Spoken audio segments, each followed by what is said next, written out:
back. Or the game just crashes. That's a possibility as well.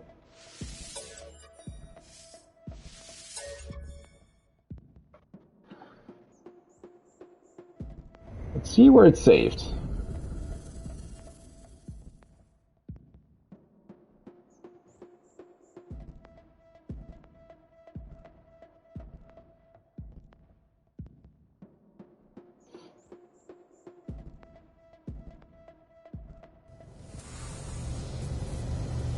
I think I just left my... Does it show... autosave? It should have been like 2 minutes ago, right? Yeah, that's when I inspected my ship. Did I do anything since then? Hopefully I'm back. I think I should be, hopefully. I think that's the first time that No Man's Sky has crashed on the PS5, so it still does have a bunch of problems there.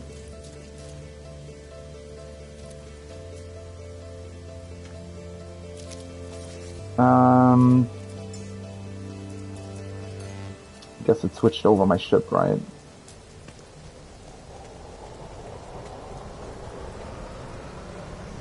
Let's just summon my actual ship real quick. Thankfully, I went in and out of my ships the entire time. That would have been really annoying. Otherwise, let's just put it here. I don't need the navigational thing anyways.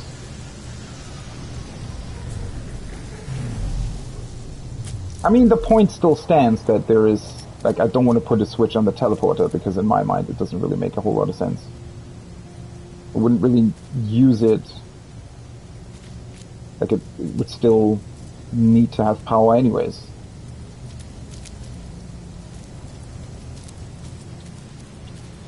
But yeah, I think I'm just gonna get rid of the last one and build a battery anyways.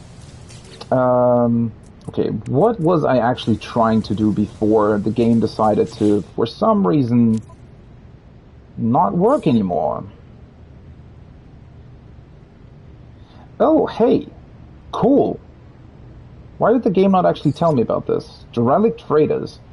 So this is what you can do when I spend, for whatever reason, 5 million units over at the scrap salvager guy.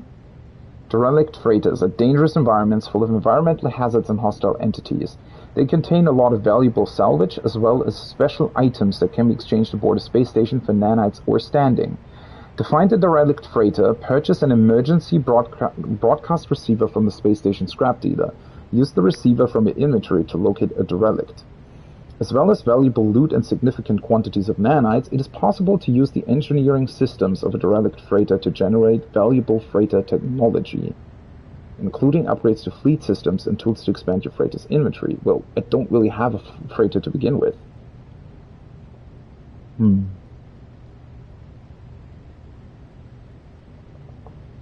Travelers may share the location of particularly interesting wrecks, as each star system has one specific wreck. It may be salvaged more than once, but to see new derelicts, you must travel to new systems. Oh, so that's a thing you can only do once per system? Well, that at least partially explains why it's so damn expensive. Travelers interested in acquiring a free emergency broadcast receiver should speak to Iteration Helios aboard the Space Anomaly.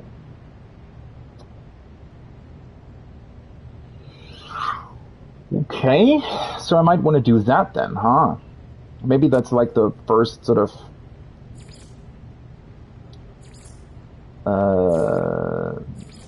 tutorial for that, I guess? Probably would be.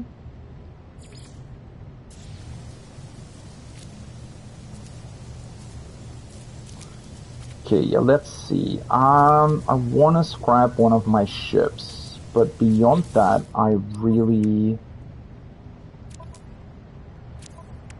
What would I need to... Right, I wanted to go to the anomaly. That was it. I wanted to go to the anomaly to grab the blueprint, because I need that anyways as well.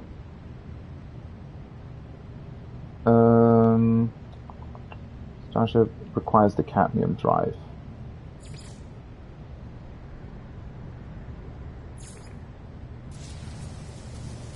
Visit Hyperion to purchase plans for Cadmium Drive.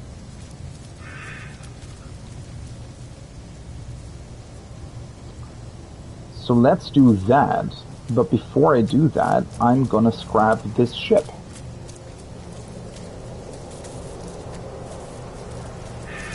So I guess I'd have to enter it, leave it again, then teleport over to the space station. It is also somewhat strange that you can summon the broken down chips. I mean, I get the idea behind it, right? Because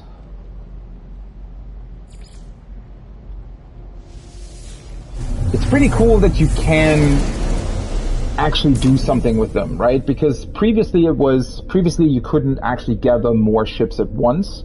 You couldn't own more than one ship. So every time you found a new one, if it wasn't a straight upgrade, you wouldn't exchange it. And even if it was an upgrade, there was still a big question about whether or not it would actually be beneficial to switch the ship, right? Because you'd also have to construct all the technology again, you'd have to move over your inventory and stuff, so it was really, really difficult to do. So I really, really appreciate it that they now have this system where you can just have multiple ships. That's really cool, but at the same time, obviously now, the fact that they're broken doesn't make that much sense anymore. I mean, it still makes sense, obviously, that they would be broken if you just find a broken down ship, but the fact that you can just freely move them is a little bit strange. But then again, I also don't know how else they would do it, right? Because if you had to repair it, well, they could have maybe reduced the amount of repair things that you'd have to do, and or make it easier to acquire repair kits. So every time you found a starship, you could just immediately repair it and then warp it back to your base or something. Because otherwise it's really, really strange that it wouldn't... I can't fly it, yet I can call it wherever I want, right? That's rather strange. Oh, this is really not worth a lot. I guess that's also due to the fact that it's broken.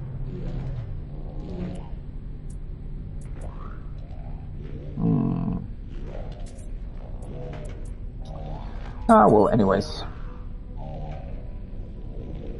Starship Amish's ancestral lost love, and all cargo will be destroyed. Confirmed salvage decision. Could I... wait.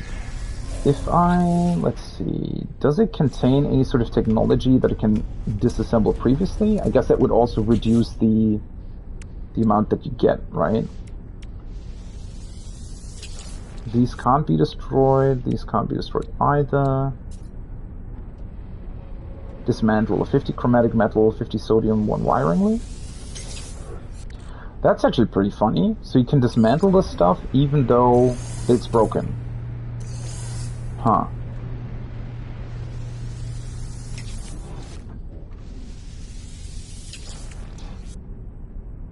And these are just repair things, right? Yeah. These as well.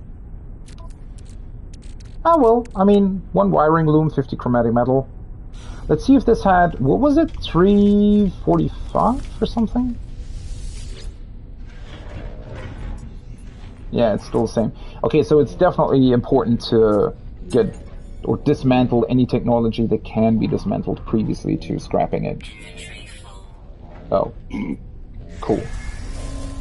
Inventory full. Why is my inventory full?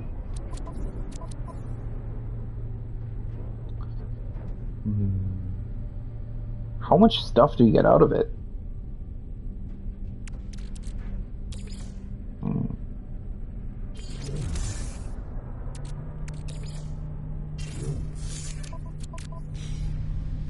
See if I can do it now.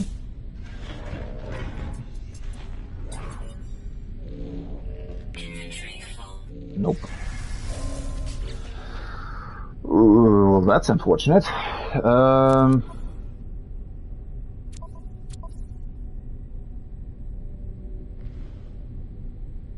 I could just... Oh, that's really, really annoying, though, that you can just not swap over your starship while you're on the space station. I wish it would just work like in the anomaly. There's really no reason why it wouldn't, right? I mean... I guess I have to move back. And... just put a bunch of stuff into my inventory, right? Into my other starship, and then I can scrap the one that I have, or that I want to scrap. At least it does work via teleporting to your base and back. Because I think otherwise it would be a lot more annoying. And of course I now have to move this back to my actual inventory.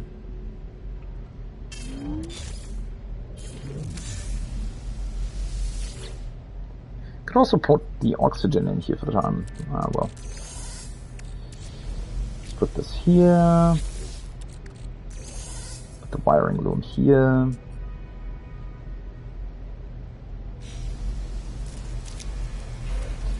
Then I guess for now I can just summon in my actual ship.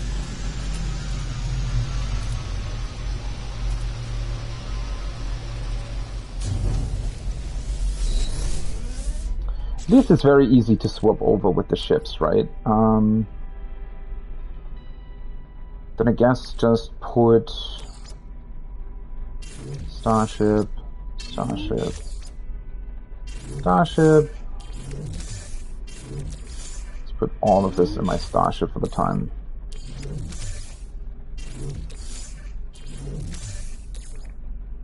And this should already be more than enough, I feel like.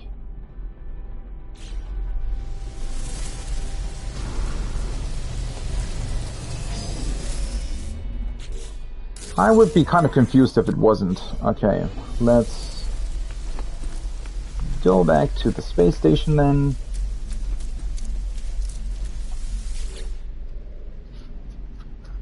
And what is it? Card system warp. Also, how does it work if I scrap it? Well, I guess I'm gonna see that, right? But if I scrap the ship, am I not without a ship on the space station? I mean, I guess I could just teleport away, but that in and of itself doesn't really make sense, right? Because I'm pretty sure it'll just summon in one of my other ships.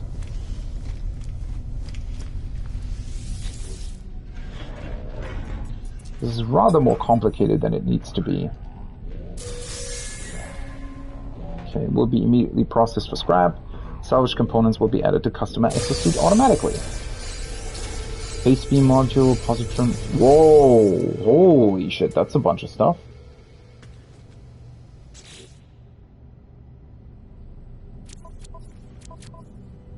Yeah, it just automatically summons in your base starship.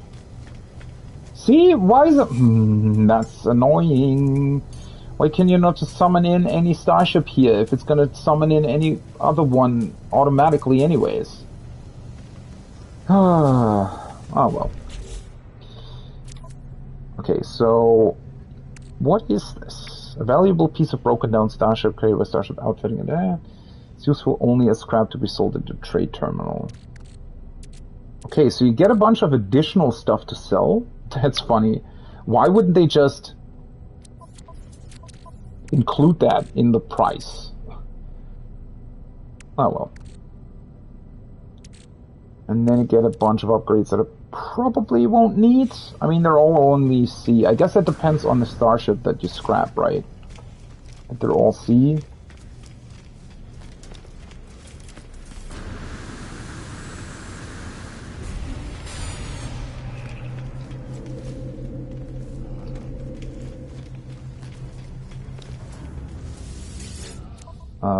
Let's sell the stuff.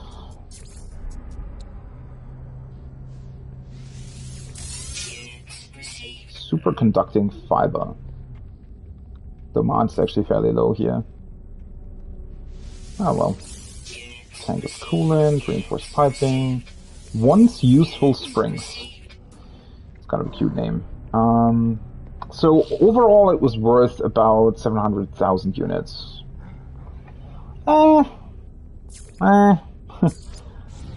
quite a bit less than I thought I would get out of it. But then again, you know, compared to the ship that I'm actually using,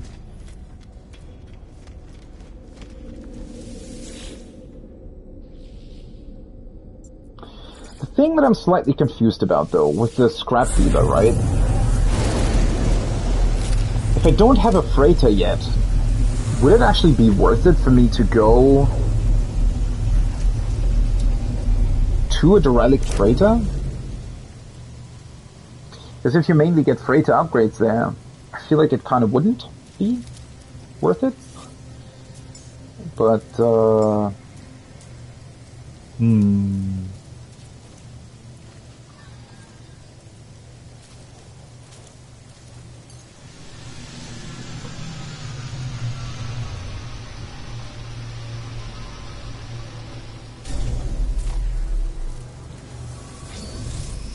okay, let's see. I need to move all my stuff back. Exosuit, exosuit. Oops, that. Not this one. That belongs into the starship. This one, though.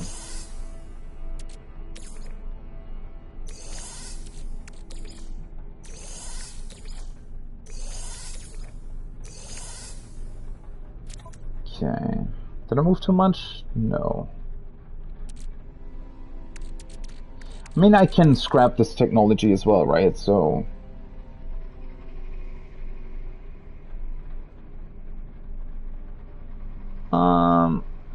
it should be fine. I don't have anything in my cargo. There's nothing here in my cargo. Okay. Well, to be honest, that's a lot of hassle to scrap. Like, if you don't really need the money... And I don't know if there's, like, an infinite number of ships that you can have. I guess there would be some sort of cap, right?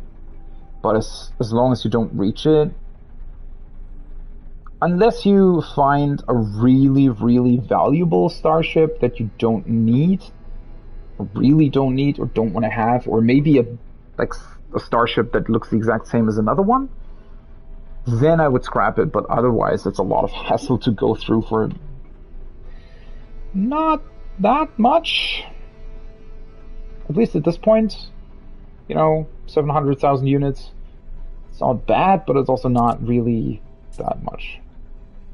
Anyways, let's see what these upgrades are.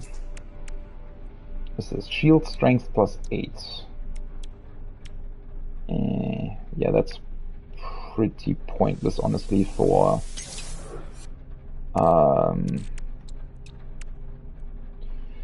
taking away an inventory slot.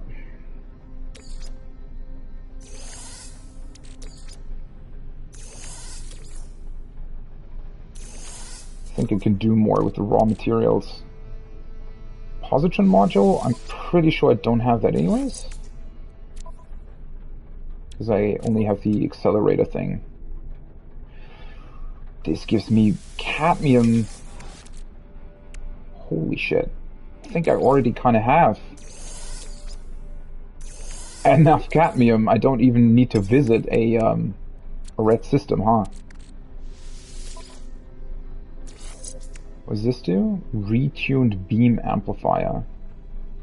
Heat dispersion. That's for the phase beam, which I also don't have. This gives me even more cadmium, holy shit. Yeah, technically I already have enough cadmium for the main quest, I think, but I still want to follow it, right? Otherwise it's kind of boring. Photon cannon plus 1% heat dispersion. It's way more worth it to scrap that into stuff.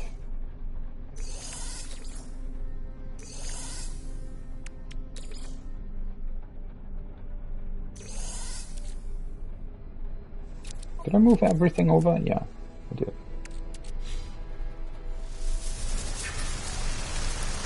Perfect. Okay, how late is it? Oh, it's only 2 AM? Harvest living pearl from armored deep water clams. Use the analysis visor to find clams while swimming. Wait, seriously?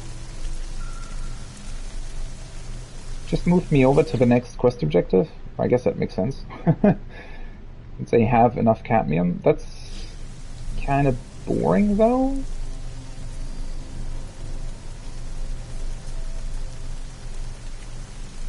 I really don't want to skip that part of the process, to be honest.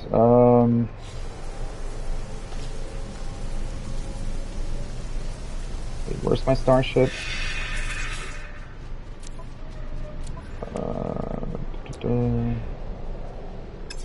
Oh, I still have to buy the blueprint. Yeah. Yeah, I don't want to skip that part of the process, but I can still do it, I guess. Let's delete this thing. I really didn't get much from that, huh? Maybe I didn't because my inventory was full? No, it would have moved it to the cargo bay thing. Wait, what do you need in order to build it? Oh yeah, only 10. Why is that so cheap? It's kind of crazy. Let's see, another battery. Why am I missing carbon of all things?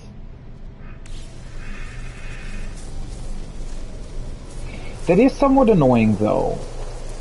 You really need quite a lot of solar panels and batteries for what seems to me quite a small base, to be honest. So, yeah, that's slightly annoying. I guess maybe there's a larger battery some point later down the line. Well, the sun's gonna rise here in a minute, so I guess I can just wait for that. Is there something else connected to the grid that I don't really need? I mean, I connected the lights. I could just turn them off, I guess. Ah, well then again, why would I, huh? I really don't... Yeah, I guess I could turn off the lights. I don't really have anything that... where a switch would be useful. I guess technically you could install switches for the storage containers and only activate them once you access them, but that feels like cheating, to be honest. I mean, in theory, it's already kind of strange that you can store something in a storage container and, you know, it is still properly stored even though it doesn't have any energy. And then the refineries can be used without any energy input at all. Ah, well. It is what it is.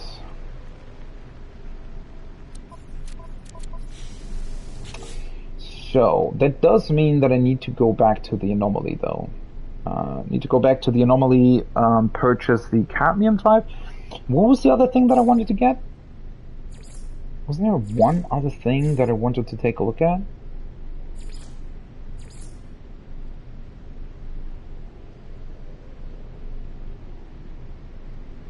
Wait, why does it say Flora documented 15?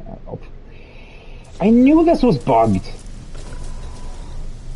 Is it bugged because the game crashed and now it reloaded and it doesn't know how many things there actually are? Oh, that's really annoying. I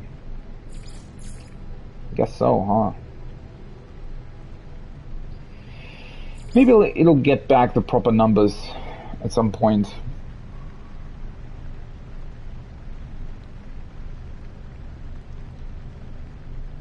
Armored deep water clams. Water planets. The funny thing is, armored clam. I think I even have these right here.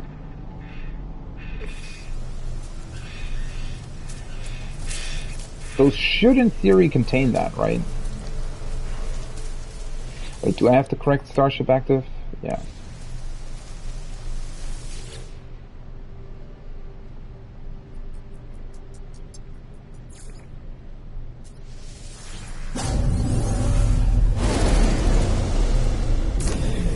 Let's summon in the anomaly and...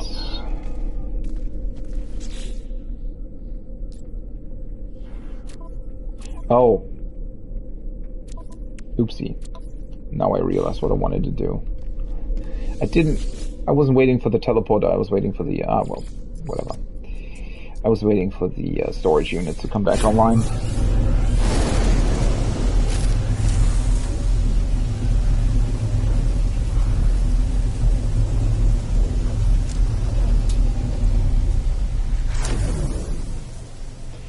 Thankfully, the loading isn't as long as it used to be. Okay, let's put the cadmium over here. Let's put the silver over here. There it does. Wiring loom goes in the other one. Chromatic metal I can put in here. The rest I need to keep.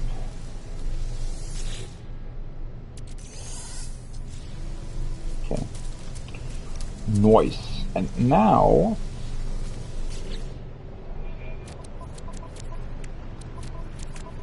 Now I can actually summon in the anomaly and grab what I wanted to grab. And maybe do a little bit of an excursion into another system.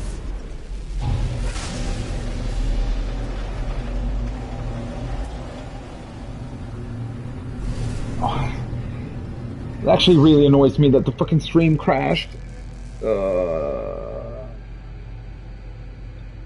Oh well.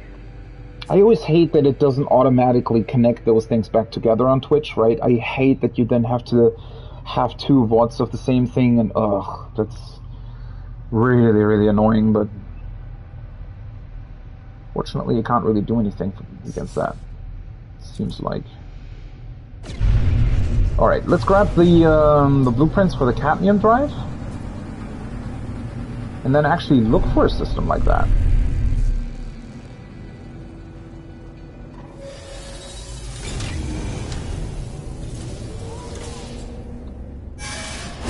Because the interesting thing is also that I definitely want to grab more upgrades for my exosuit at this point. I mean, that's probably the best investment that I can currently do with my units. So, yeah. I think I just want to visit a bunch of systems on the way. Let me see, can I talk to you again? Can you give me more nanites?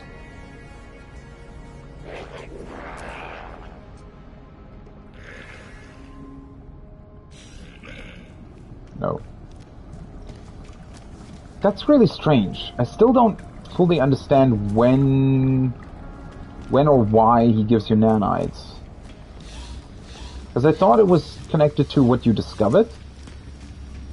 Since last I visited him, I guess, but not really, apparently?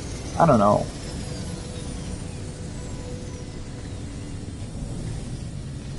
Okay, so Starship Research. Starship Upgrades. Cadmium Drive.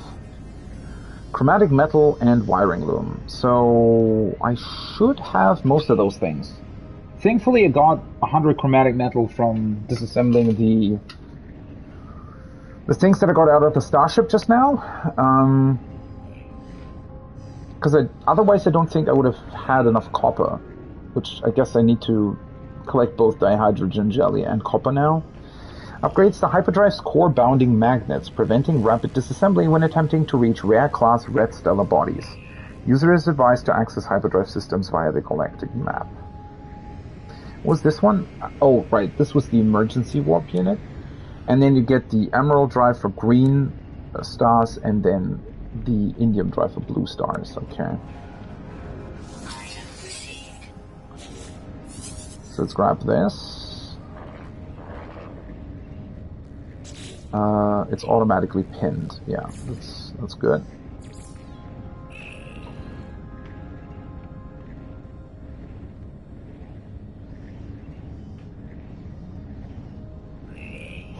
I completely forgot that you can also refine cadmium into chromatic metal.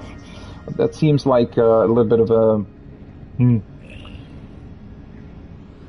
Well, then again, as soon as you discover a planet that has cadmium on it, I guess it's not really that difficult to get more, right?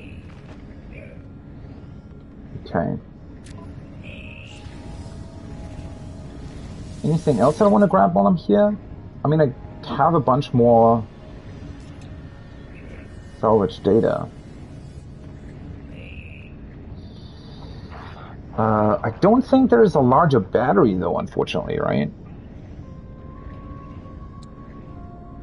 Antimatter reactor, well, can be left to harvest reality power. Visible antimatter. Okay, so that's just to create more antimatter. Communications thing. It's for livestock.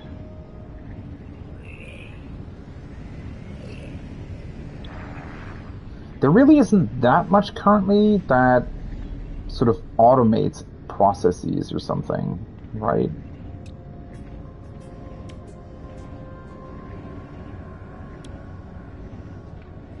I feel like I want to mainly just grab more stuff to fill up my house. Yeah, it's only the battery. I have the when suitable placed in an area, high field strength.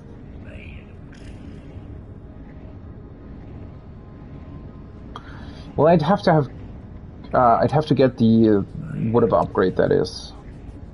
Mineral harvester, mineral extraction rates and produce requires power to function. See, this doesn't say anything about. I feel like this is a completely automated mineral extractor, right? At least it seems that way, because it doesn't say anything about until the thing is depleted, right? So that would probably make a lot more sense compared to the thing that I currently got. Small timber wall B.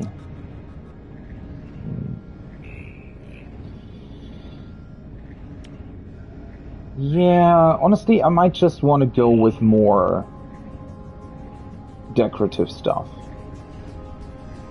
Especially since I feel like a couple of the sort of more core technologies are going to be unlocked via quests anyway still. So, yeah, I feel like grabbing those from here doesn't really make that much sense.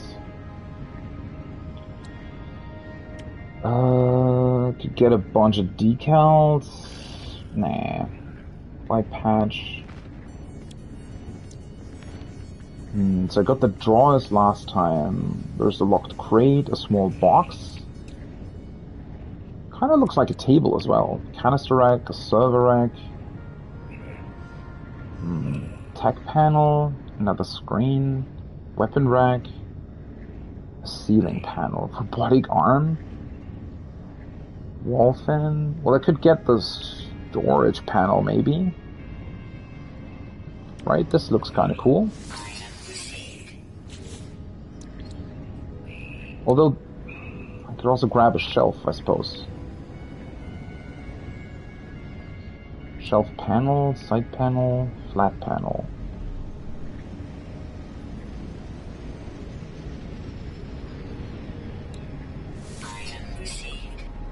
Volume. Let's grab this one. Timber shelving unit. That looks pretty cool.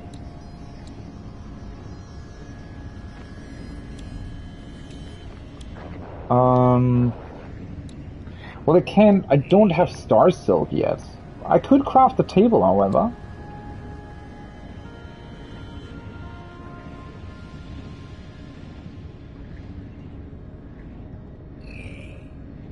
Floor mat. Wall flag. Let's maybe go with the round table and the simple desk. That looks pretty cool. Wanted to station curved desk. Wanted to station worktop. Corner table. Let's maybe get the worktop as well. 3 salvage data. Ornate stool. Vintage tap. A gazebo. That would be pretty cool for my terrace outside, right? Oh yeah, let's grab that. Gazebo thing. Vintage tap, oil burner, golden table, golden counter. So I guess if you want to build a bar in your home, patterned rug. Well, a rug is also always pretty cool, right? Kind of makes the place a lot more snug.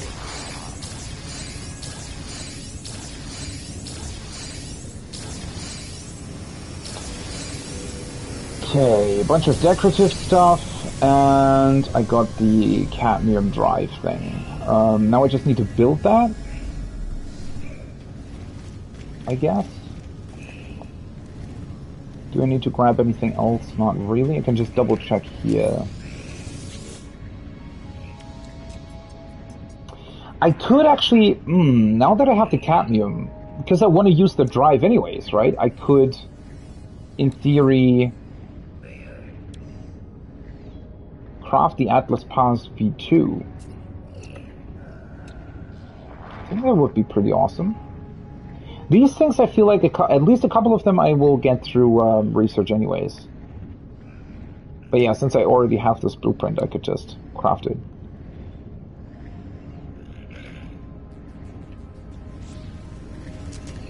Okay, cool. Cadmium drive, space animal, construct the mind arc. Yeah. So I need to install the cadmium drive then.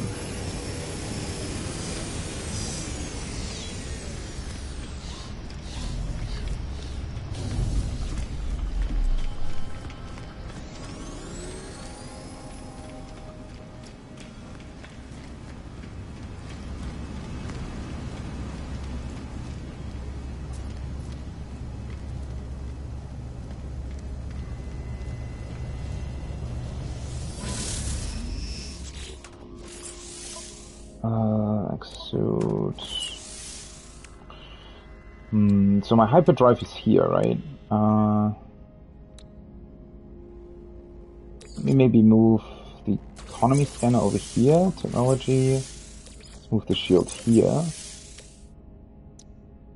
Cadmium drive. Boom. And now I just need to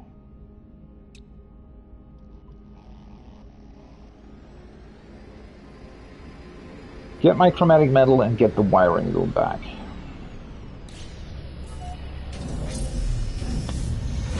So I guess I'm gonna fly back to my base then.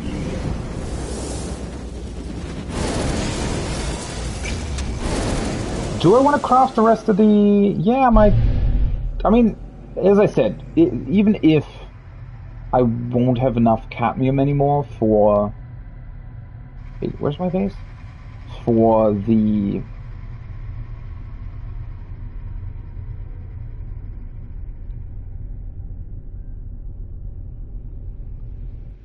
Wait. That was... I scrolled past it like twice. Oh, well. But yeah, even if I don't have enough cadmium anymore for the mind arc thing, it's no big deal because I wanted to grab that anyways through visiting that other space station.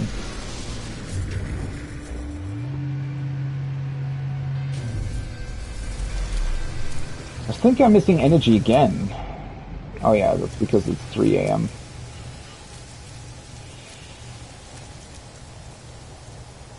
I might want to grab more carbon, but I kind of want to do that on another planet because I'm going to visit a bunch of other planets anyways, right?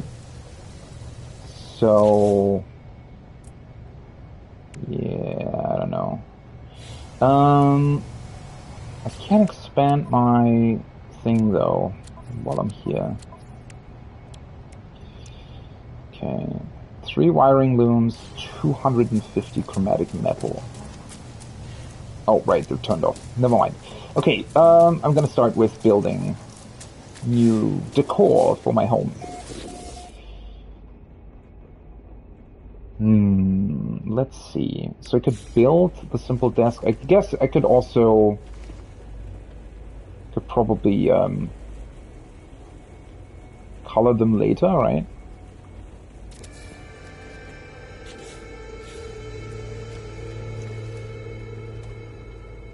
Wait, somehow... this kind of looks weird.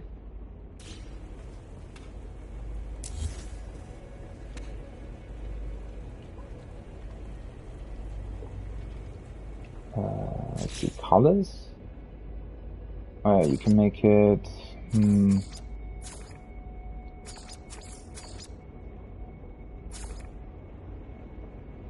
black. I don't know, orange.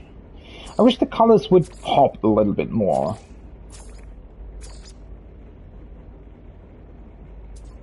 Sometimes they do look quite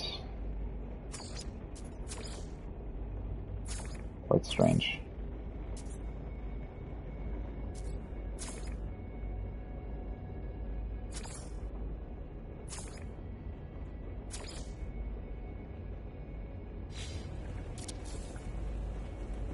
Okay.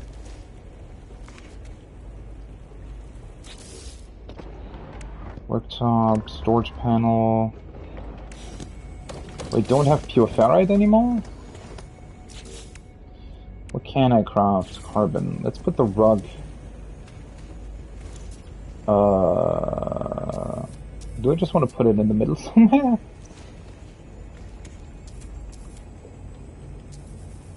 I mean, I could also put it here, right?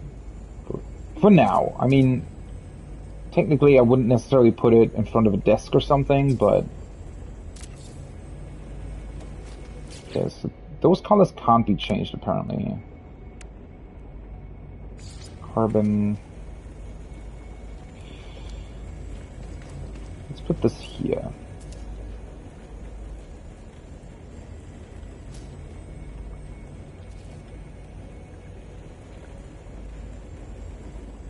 You really need to be careful not to put it into the wall, actually.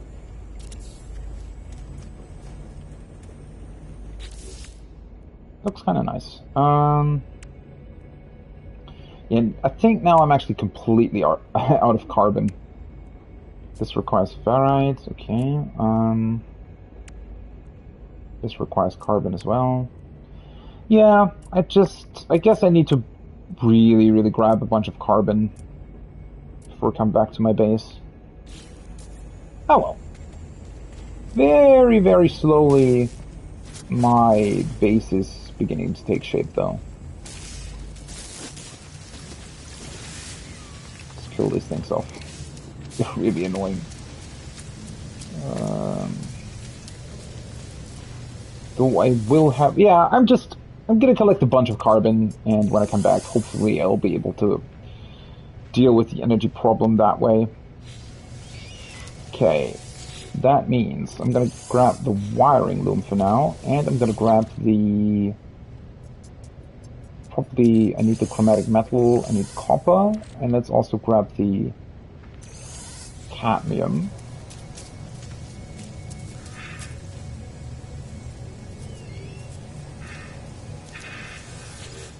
And let's put...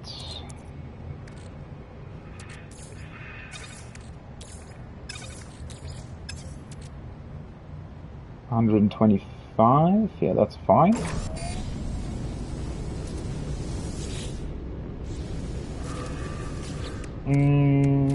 And so then I would need 25 more chromatic metal. And I suppose in order to craft... where is it even? This one. I think I still have a microprocessor, right? I'm pretty sure. Didn't I grab one? Yeah, I have. Nice.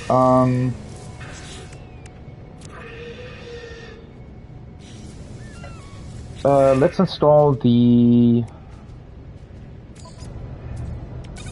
wiring loom real quick, because that means I can already put that away.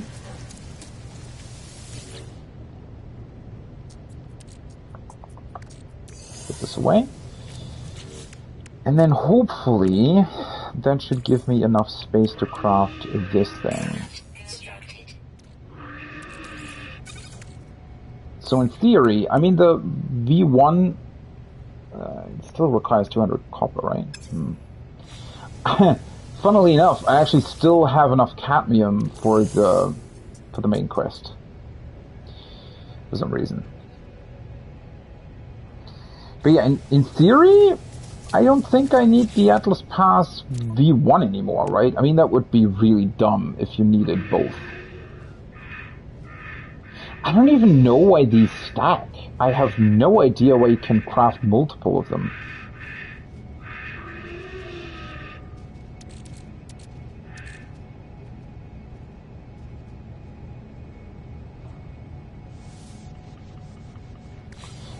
To be honest, right? Instead of getting rid of it, let's put it here, and if I, for some awkward reason, still need it, I can just always grab it back. Let's put this here. Then again, I don't actually think that I have seen too many places where you can use the V2, for some reason. I feel like V3 is much more common than the 2 version. Okay, now I need another 25. Though I could just process everything. It's just kind of annoying when you collect more copper. But then again, I could always just refine it right away. I don't know if there's anything that just straight up requires copper. Oh, I just looked at something, right? The Atlas Pass V1. I guess there might be other things that need copper as well. Because otherwise there isn't really any point in not refining it immediately and just storing it refined. Especially since that would also... You'd have more storage space, right? Because it converts it 2 to 1.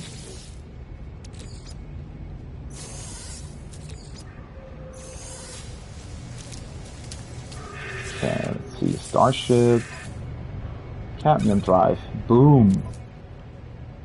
Hyperdrive installed. Perfect. Cool. Still have a billion different slots with technology instead of for cargo, but I guess that's just what happens, huh? With all the upgrades you get. Well, wait, why did it give me...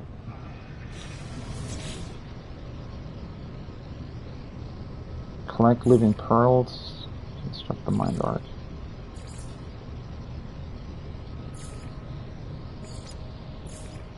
Why did it give me another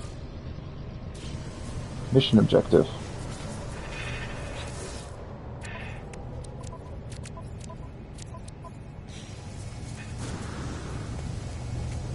Well, the good thing is, if I move to another system now, I'm also able to get more... I'm able to get more slots for my suit, right?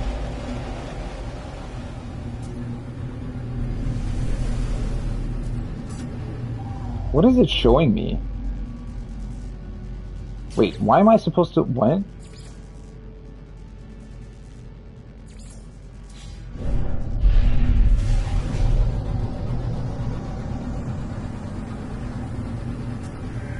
Why is it showing me the anomaly as a mission objective?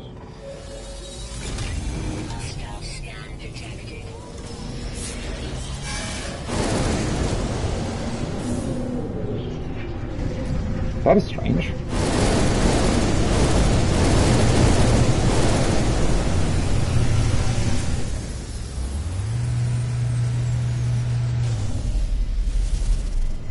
Is there anything here? Or is that just a bug? Yeah, it's not showing up anymore. That was weird.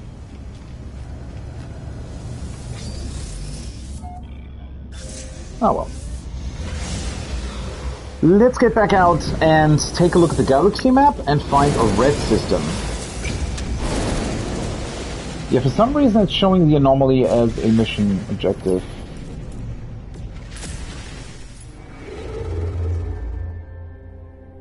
Current mission.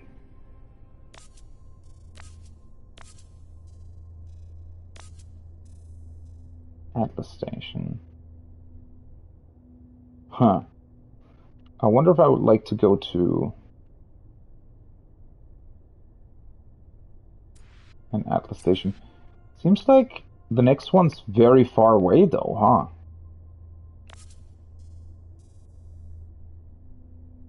Current mission for whatever reason. Well, yeah, the game thinks that I've already collected the cadmium, right?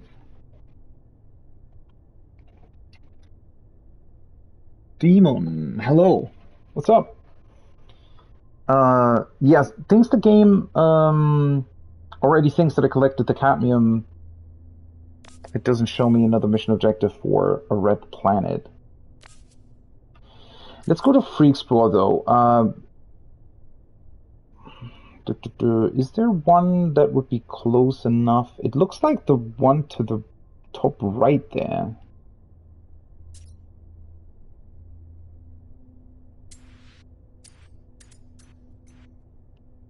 Wait, wasn't I previously able to go to the pirate system from here? Or did I go there via another system?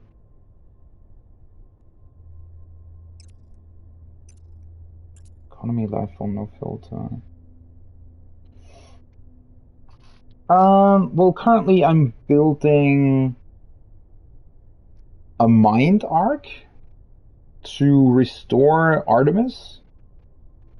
I think. This weird null life form told me to do that. The thing is, you usually need cadmium for it, but I got a bunch of cadmium because I scrapped a ship. And got a lot of it from it, but I still wanted to try out to fly to a red star system because I want to take a look at what I can possibly find there.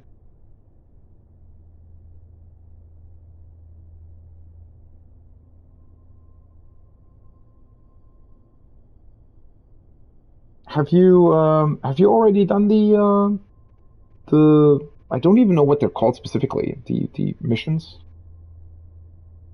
Yeah, I just bought the blueprint for the cadmium drive. Now it's looking for a red star planet system, star, not planet. But for some reason, I was pretty sure that the pirate system that I visited earlier.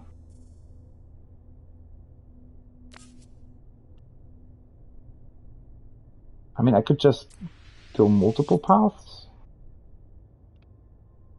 Now I can go back to it. That's weird. How did I actually work to it previously? Expand. Region. Do I even know which ones are red planets? Planets. I keep saying planets. Stars. Set waypoint.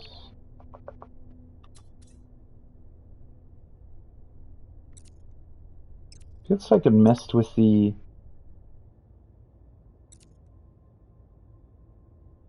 life form. So this is Viking Gek. This is based on life form. This is no filter. And you can also base it on economy.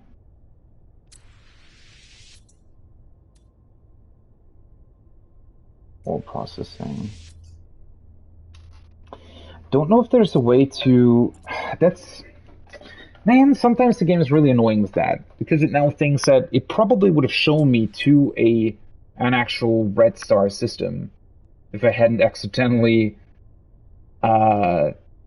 finished that mission objective already.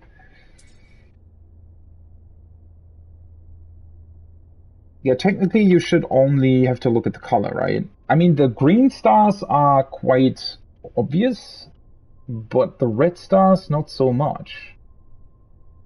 I mean, I see a bunch of yellow ones. Some of the whiter ones seem red, but it's also kind of difficult to tell when the background is red as well, because I think it's mostly just the red shining through the background, right?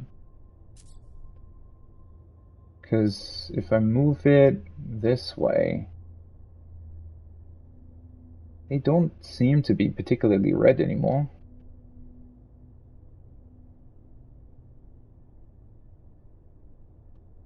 Instruction. But yeah, it literally doesn't tell you, I guess, right? So either you do look at it or you just don't know. I mean, there's two here that very much look red. This one? Ah, that's out of jump range, though.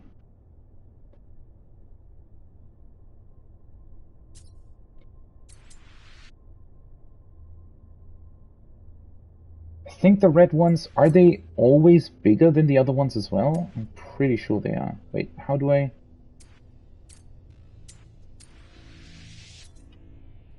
Radwing. So this very much looks like a red star. I'm pretty sure.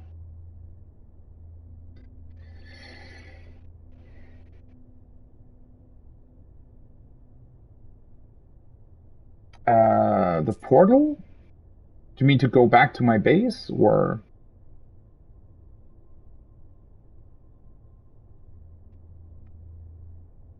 There should be a red one, right? I mean...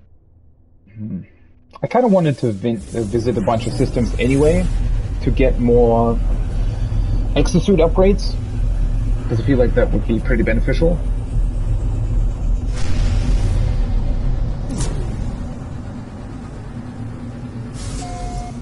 If you mean a different portal, then... Wait, this was actually discovered by somebody else?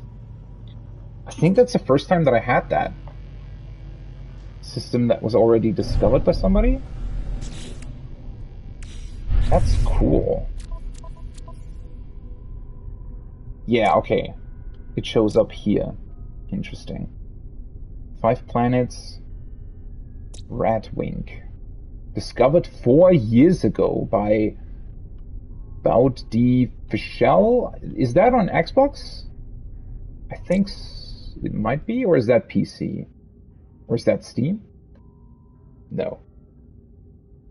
I don't know. Isn't Steam usually a different symbol? That's quite funny, though. That's pretty cool.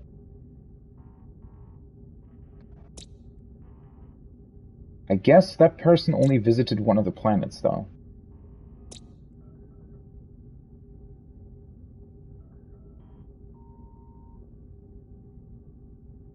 Very awesome.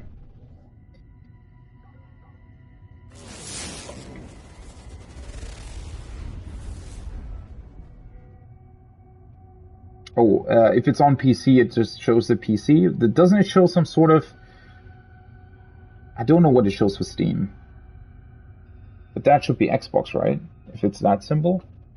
Cadmium, ammonia, Jovan, unmapped.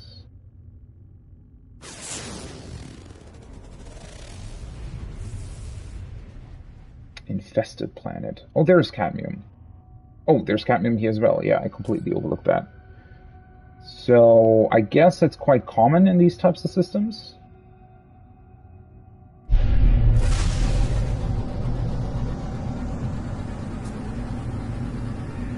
The blue background's pretty cool as well.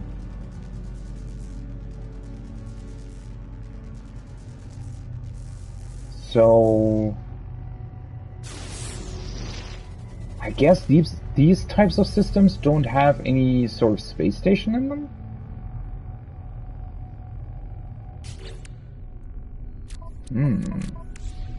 Okay, that's interesting. Or they're just not shown right away? I mean, that would make sense, right? The lighted planet. Wow. This already looks pretty awesome from space.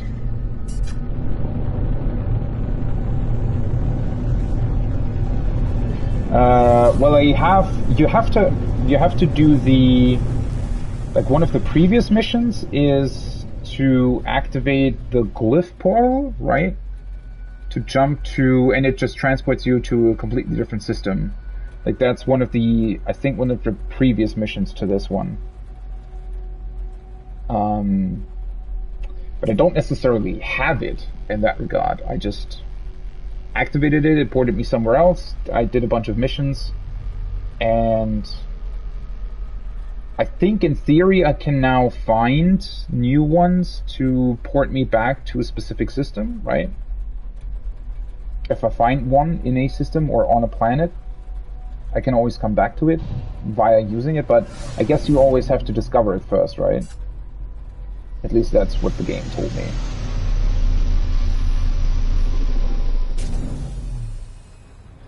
Well then, let's take a look at what we have here. Corrosive sleet storms. I think this is the first planet that I've seen that has genuine rivers. That looks pretty awesome. Really, really big, sort of long, winded rivers.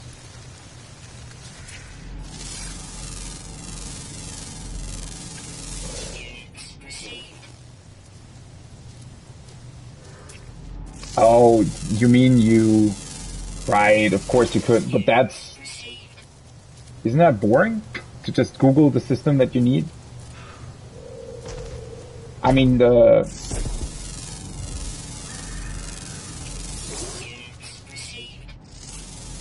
It'll just, there's always a system available anyways, right?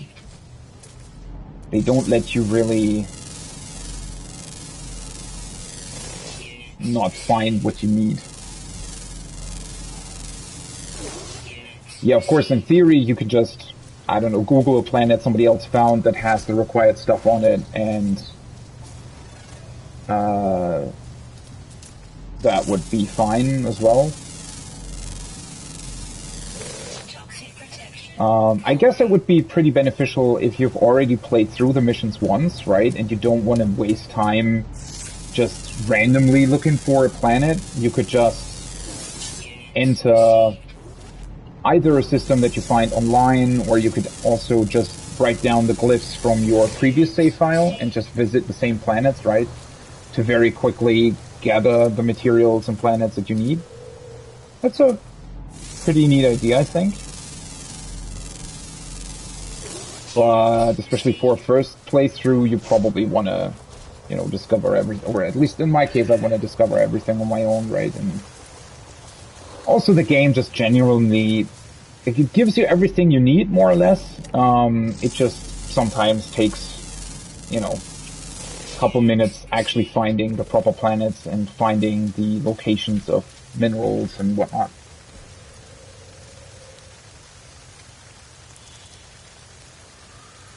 Oh, it won't... Wait, really? It doesn't use... Oh, I guess because you're accessing the portal, right? It wouldn't use any antimatter.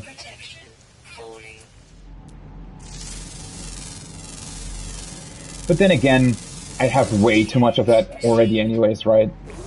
Since I just needed to do a bunch of... I mean, if you just do the base building missions and stuff, you just naturally find a whole bunch of things sort of on the side anyways.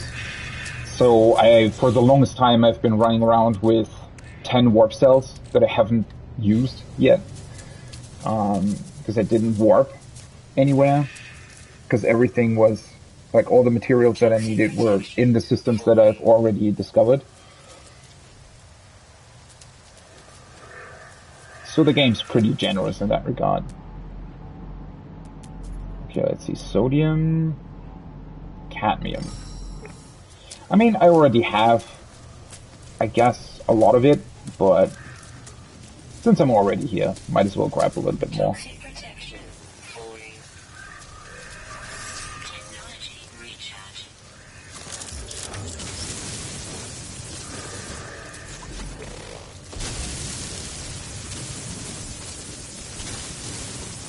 It looks pretty awesome, though. This red tint.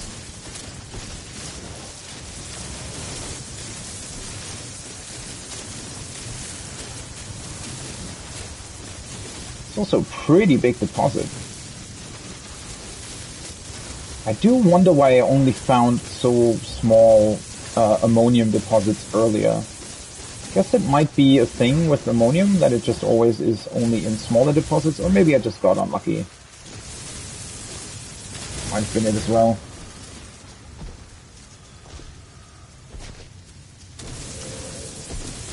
Yeah, the antimatter machine, I actually looked at it earlier, but since I have so much already, I kind of didn't want to buy the blueprint yet. I mean, I might get that later, but really didn't. I actually, funnily enough, I have more antimatter than carbon. I actually need to farm more carbon, so...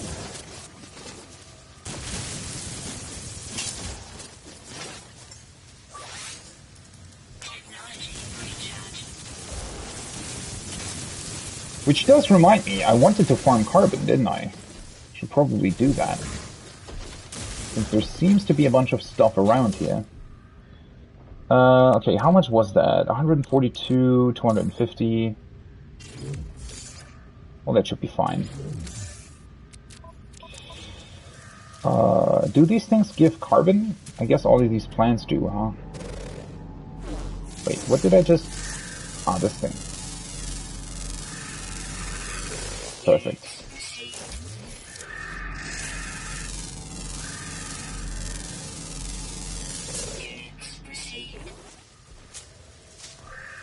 Yeah, the problem is I can't access blue systems quite yet. I need to get the other blueprints for it, and I've never seen the material that you need for building the upgrade drive for that yet. Incoming storm.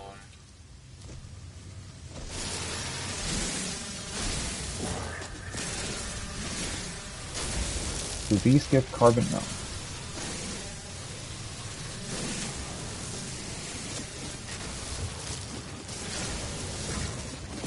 In theory, I could also condense it already with my portable refiner.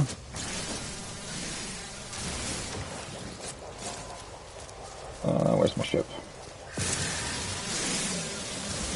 Just want to make sure that I can get into my ship real quick before I die out here.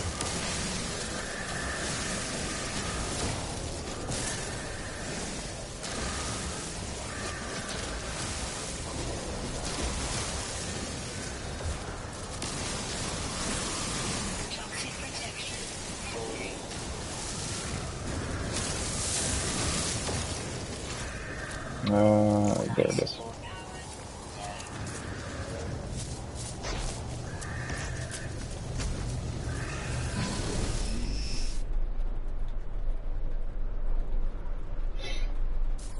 Ooh. A rainbow. That can happen on toxic planets? That looks really, really beautiful. What happened to my frame rate there? That's really cool. Man, there's so many cool things now in No Man's Sky. Okay, gathered a bunch of carbon. Guess I'm gonna put it into my high capacity stuff for now. I might want to get, since I also need a bunch of condensed carbon as well, since I'm already here, I might just grab a bunch more, right? Seemed easy enough to collect. There's really a bunch of carbon things here.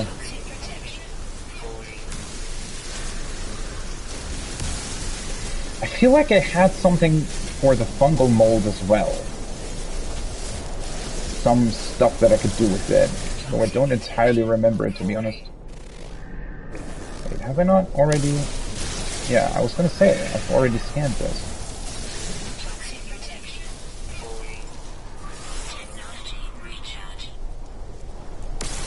See how long that lasts in a storm. I've never tested my upgrade thing in a storm.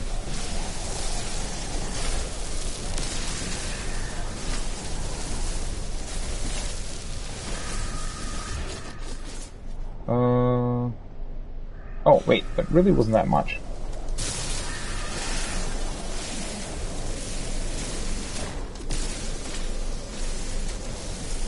Guess these smaller things really don't give that much. Oh, that's really awesome, though. You can really survive for quite a long time with the upgraded hazard protection. I guess it doesn't really care that it's a storm, because it seems to deplete somewhat closely to what it usually does. That's interesting. I guess it doesn't really depend that much on whether or not there's a storm there or not. So it is quite more useful than I thought it was. Because it is somewhat annoying that it doesn't auto recharge.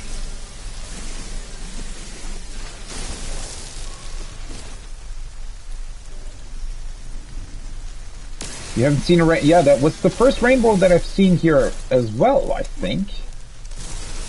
I didn't know they could happen, and especially I wouldn't have expected them within a storm on a toxic planet. But then again, that's one of the beautiful things about No Man's Sky, right? It's kind of surprising you with very beautiful sights, mostly on the planets where you didn't actually expect it, compared to planets that are just, you know, seem very beautiful anyways. But the sort of most beautiful sights that I've seen so far, mostly were, or rather, well, maybe not the most beautiful sights, but certainly the most unusual ones, are always on these types of planets. Okay, nice. Yeah, that should be more than enough carbon for the time. For now.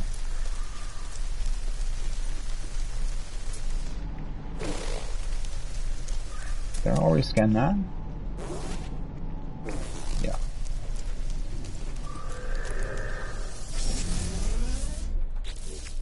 Let's see. 250, 250, 117. Let's move this over to the ship's inventory. Capacity. Because I think it's only one stack here. Yeah.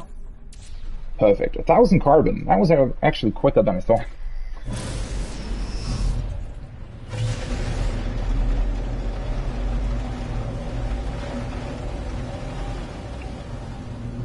Okay.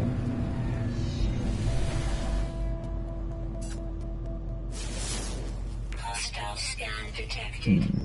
It is still quite strange, though, that this system doesn't actually contain a space station, so you can never actually go back here.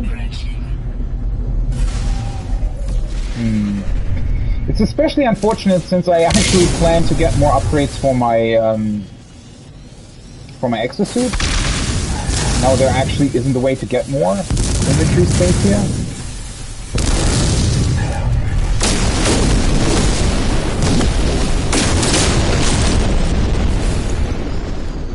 Corvex casing.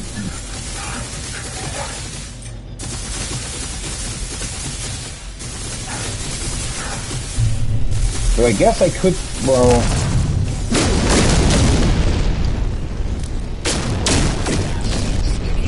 That's actually a good question. So you can still summon in the anomaly, and I could just go into the anomaly and warp back to my system, so I don't need the warp drive to go back. But I think I wouldn't be able to go back into the system. But I could just build a base here, right? Technically that probably makes sense.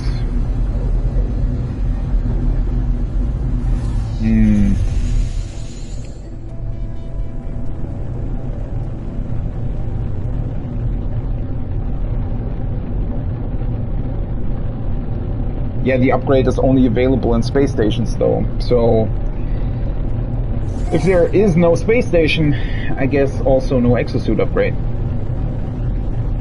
I don't know, do I wanna... Logically, I would probably wanna build a small outpost here, right? What the hell is this? That looks like floating mines or something. So that I would be able to quickly go back here in case I need more cadmium. But then again, somehow I don't really want to start a second base just yet. But then again, building... well, I'd need... Do I have the material to build... Because it would also require power, right? I would have to build at least one more solar panel? Don't entirely know if I would be able to do that. 3 Corvex casings. Did I pick up anything else? The fungal mode. Let's put that stuff also into my starship.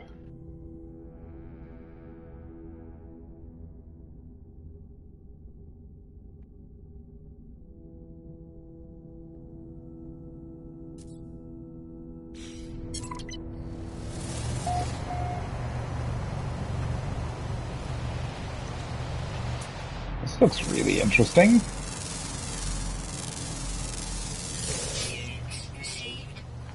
What the hell is this?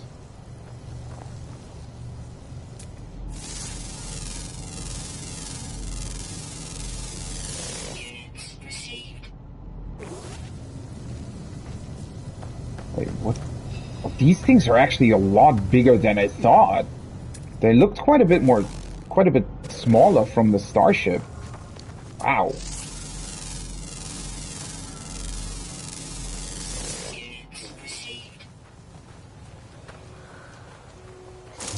So it can't... Oh, advanced mining laser. Pure ferrite carbon. Okay. This looks insane. This looks as if some civilization has left behind mines or something, right? To make this planet completely inaccessible, except for the fact that these things don't seem to explode, at least yet. This is also awesome. I had no idea that they also put in sort of living beings like this. I mean, I did find those weird balloon things earlier, but this looks interesting. I wonder what it would do if I attacked it. I don't really want to find out.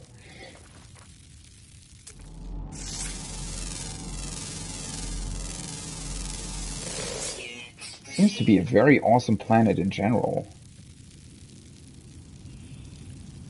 I mean, there isn't much beyond these weird mines, but it just creates a very unique atmosphere.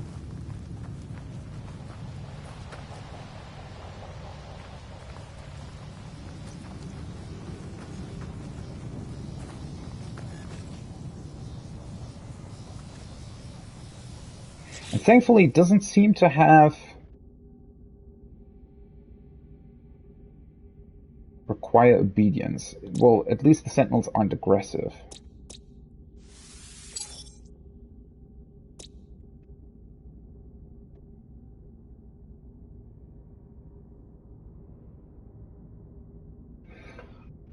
So, this was actually discovered by somebody else 4 years ago.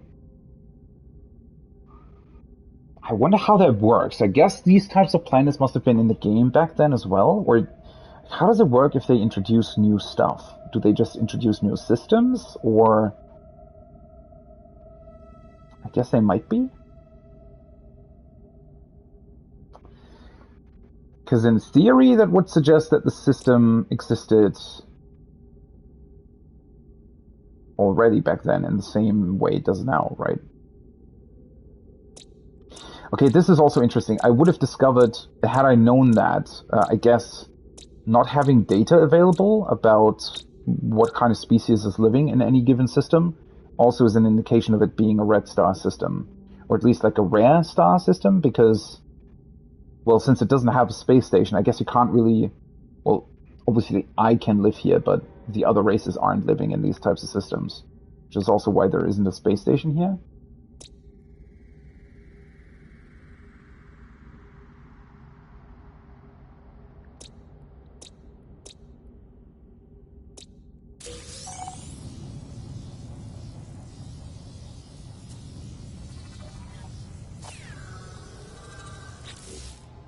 That might be, but did the game even have systems with one planet? I don't think so. Pretty sure they always had at least 2. I'm not even sure if there were 2 planet systems. There might have been. Don't think I've ever seen one. I mean, I just think that whoever, like, Baudi Fischel, however you want to pronounce that, they probably only visited one of the planets when they came through here, right? And just didn't upload other ones because they didn't actually land on them. So they might have been here already, even 4 years ago.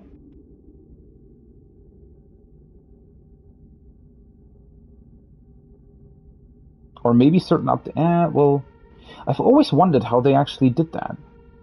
Because they introduced more and more stuff to the game, but it was still sort of the same universe. So, well, this is the first time I've ever discovered a planet that had already been discovered. So, oh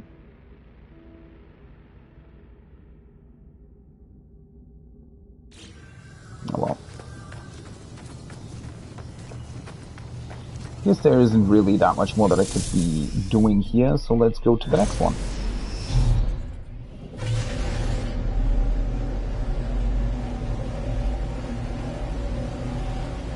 That was 2 years after launch, right? Well, they did... I think the first update that they did, like a year later, already contained a bunch of new planet types, right? So this might have been one of those.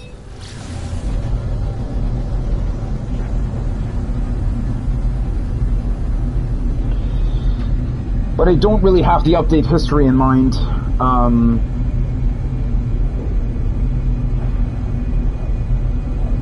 They might have also just added planets to already existent systems.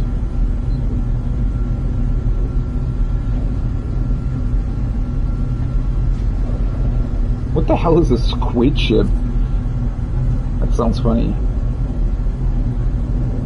But, I really rather just want to discover things on my own and don't use any sort of codes from the internet.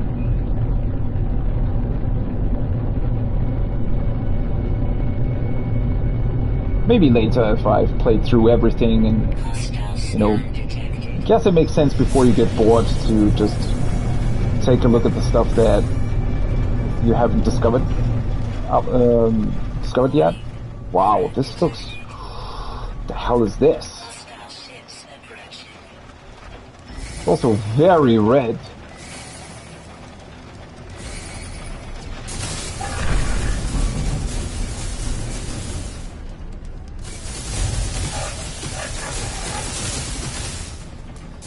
Some of these planets seem to have insane color filters on them.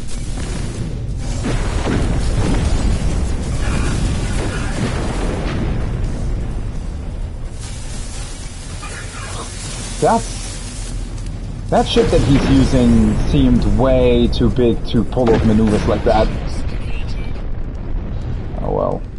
This looks absolutely awesome. Wonder if there's some sort of structure here. No, it doesn't seem so. Let's try to land here.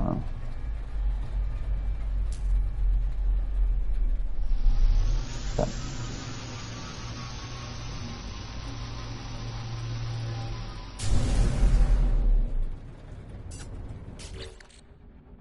To get anything else? Nope.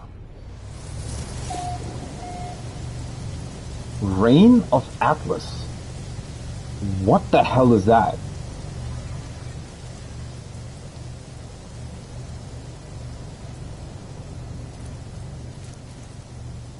Why is it called Incoming storm.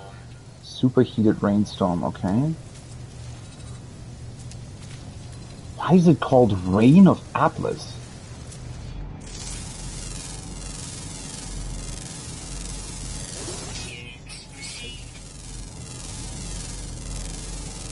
That's a creature? What the fuck is that?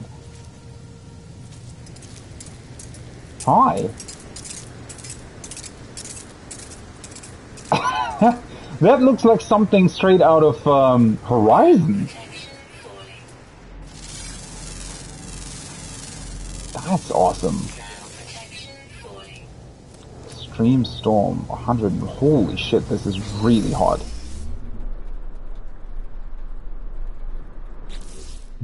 Okay, let's see. Fauna. Flora. Wait, didn't I just discover one of these things? Maybe I looked at something else?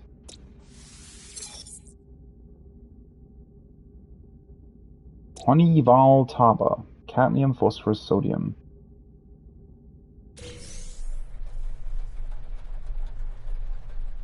What a crazy planet.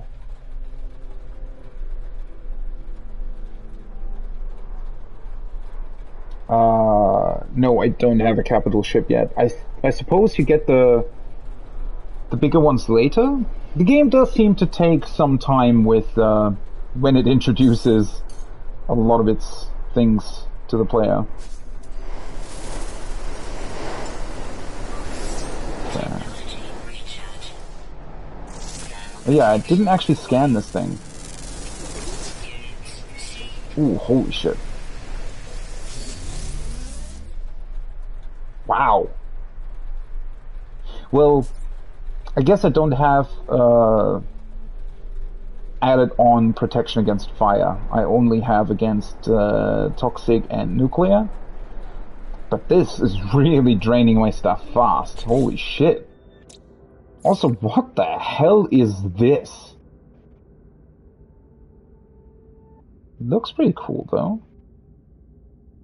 Almost looks like a magnet on its back.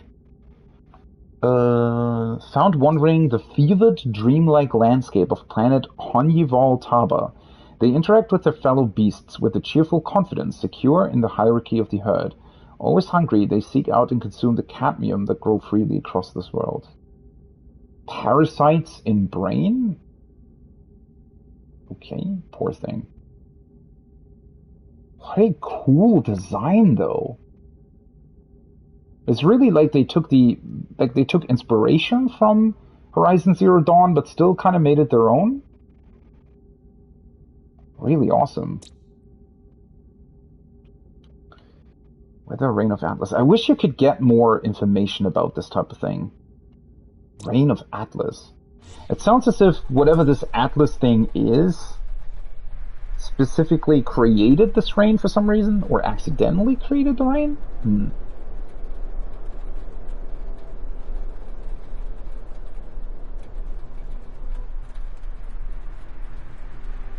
First capital ship is free. Yeah, usually you get all the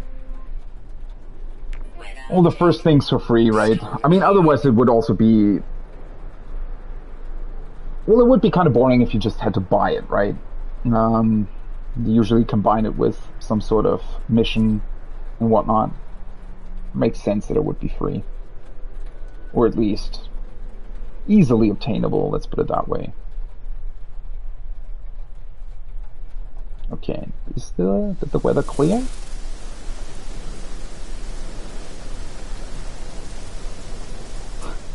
Giant mushroom things? Wait, can I not scan them?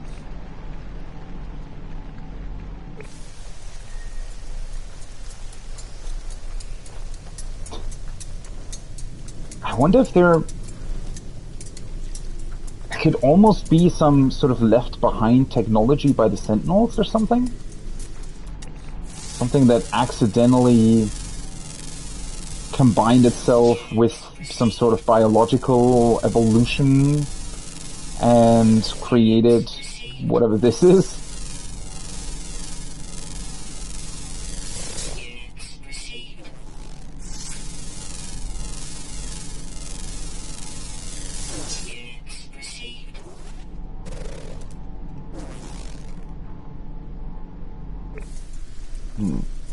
Can't scan the big things. The color's really, really insane. This bright red. And then with this haziness in the distance and all the large mushrooms and whatnot. What a crazy looking planet. It's also crazy that the temperature is now completely normal. It's like, what, 23 degrees? What did it just... Why is it not showing anymore? Oh, there it is. Yeah, it's 23 degrees. And then it got like 140 during the storm. So this very clearly isn't water then, right? Or maybe the pressure on this planet is like really, really low. No, wait, that it would have to be really high, not really low. Yeah. It almost looks like blood when you're standing here. Holy shit. Or maybe it's getting it's getting darker. This looks absolutely crazy in terms of the color. I wonder what this looks like at night. I'm just gonna stay here a couple more minutes. Phosphorus.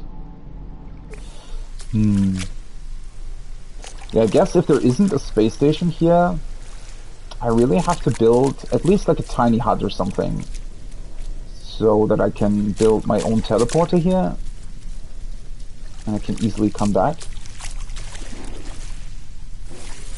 The water doesn't seem to be too hot either, though. Doesn't look like it's changing the temperature.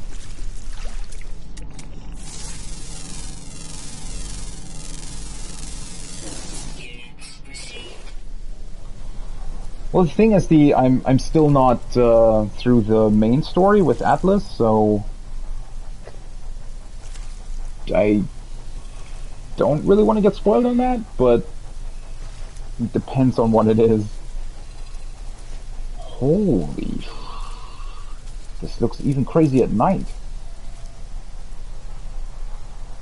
Okay, thanks. Now it has like a purplish filter on it. That also looks crazy. All the stars just glowing red.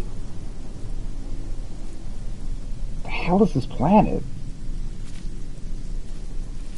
The rest, everything else is kind of gray.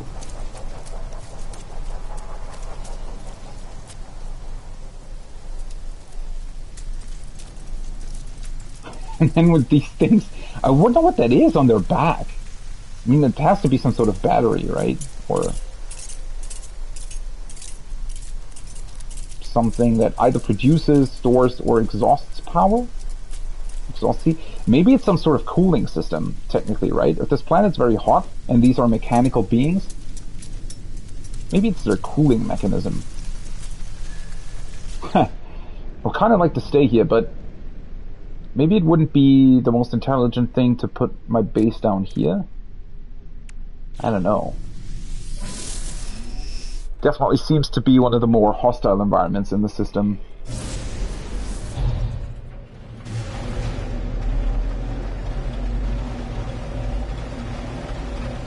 That is insane though. They drain the complete picture of color, everything's gray, and then they make stuff in the background either purple or red. Just looks pretty insane.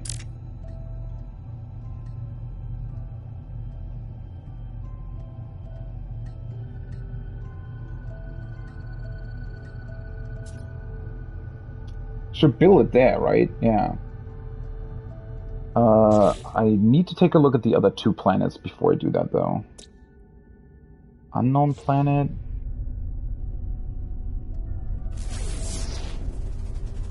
That's the one that's already been discovered, right? With the rings? And these are the ones that I wasn't... No, wait. Which one's the one that I haven't seen yet? Oh, that's really annoying that the game sometimes takes so long to show that to you.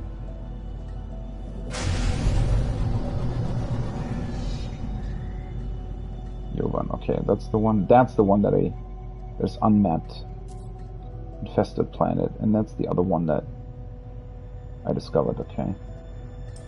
So let's go there next, then go to the one with the rings, and then I'm gonna put down a base somewhere. Well, at least, technically, if I build a base, I can just hide away if there's a heat storm, and otherwise it has pretty normal temperature, right?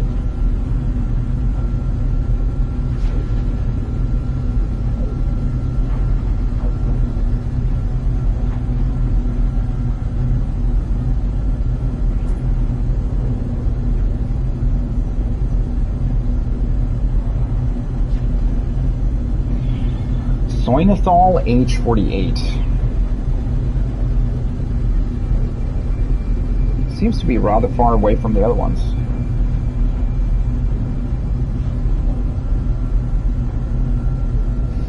I guess the Green Star and Blue Star systems also won't have space stations in them as well.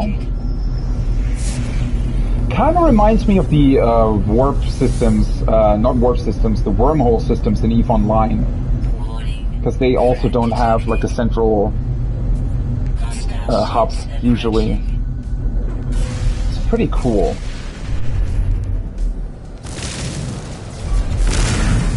Just creates this kind of atmosphere of actually something that was definitely also missing in No Man's Sky when it launched. Was this atmosphere of actually discovering something for the first time yourself. In this system, since there aren't any other life forms in here, but I mean, clearly there are a bunch of pirates in here, but beyond that, there really aren't any other life forms here that would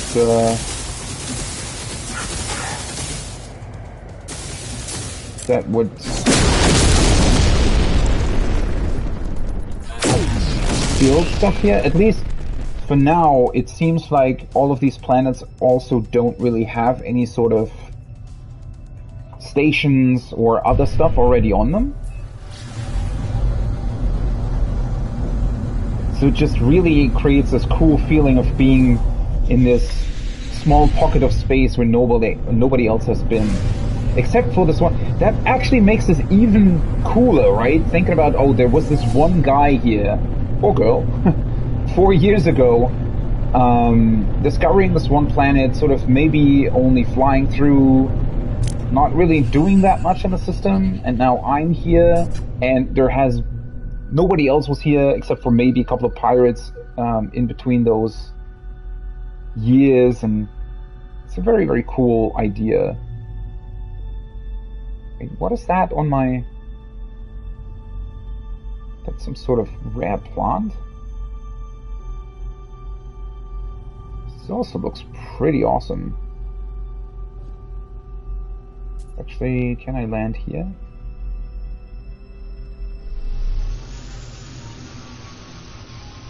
Oh, they move. What the hell is going on here? Wandering frosts. Whoa! What the fuck is that? Holy shit, that's a giant frostworm or something. And we have some sort of flying things as well.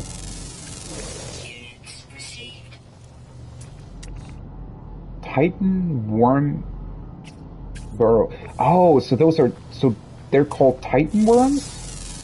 And I guess those are their eggs or something? At least that's what it looks like. Suppose they won't really like it if I do something to them.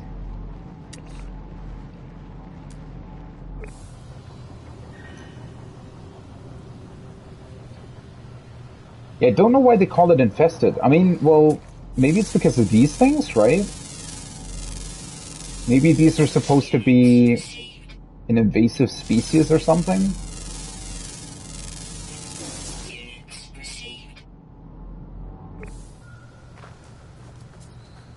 That looks so cool. Because they not only sort of have this moving effect on them, but they also glow. And even the big ones do that.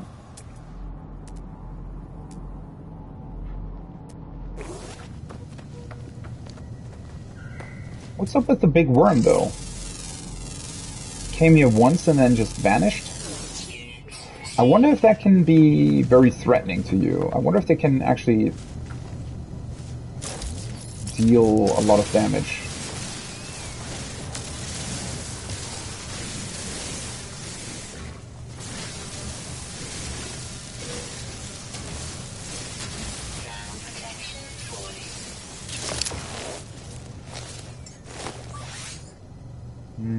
Well, thankfully now I have enough carbon.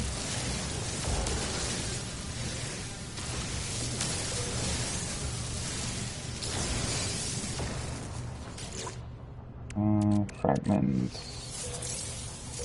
Ooh, storm crystal. Thermal protection falling. Nice.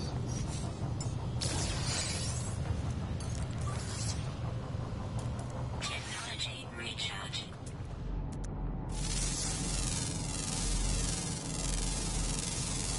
Units received. Yeah, Titan, I think very clearly refers to the big worms. Oh, apparently there are also small worms that are very, very fast. But yeah, those are Titan worm eggs or burrows.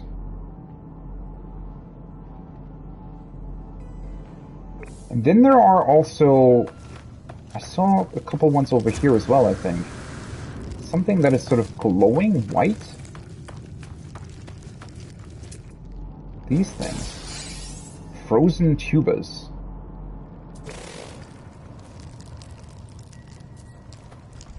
Don't know if it's that intelligent to gather them, but...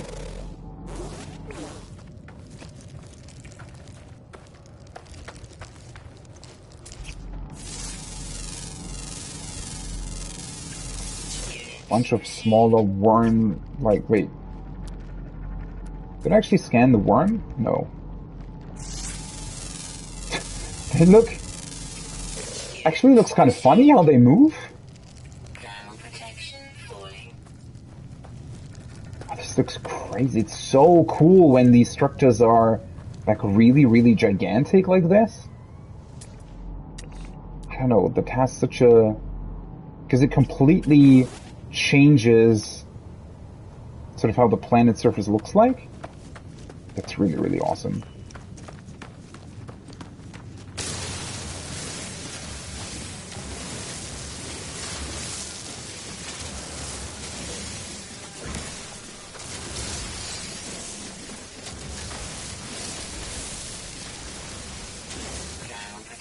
Do need a bunch more dihydrogen, so if they're providing it for me like this, then might as well grab it.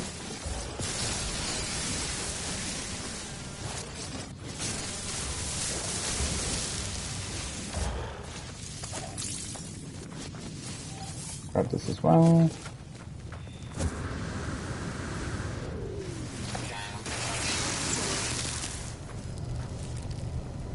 What the... no, I wanted to scan it! Why doesn't it let me scan it? Shit. They're whale worms! They actually have some sort of wings or whatever that was. Holy shit. That's why the other ones fly as well. So I guess there are a few small ones that are on the ground, and then if they evolve, they fly through the air, and if they get really, really big, I guess they also burrow into the ground. What a cool setup.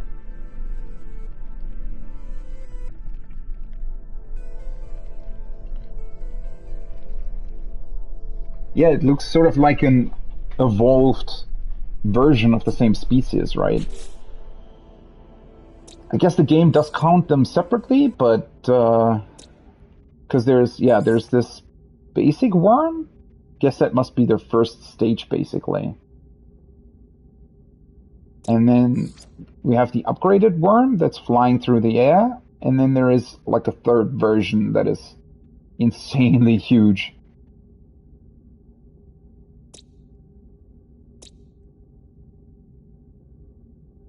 That is absolutely crazy.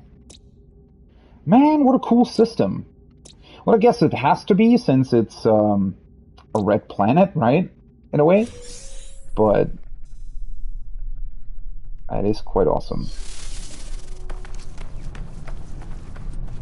Let's see, can I get them? I guess they won't appear that often, right?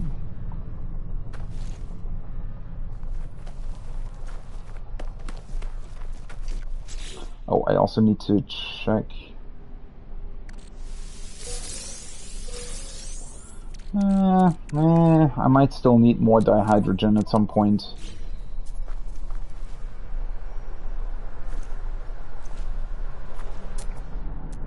Is there one of these burrows nearby?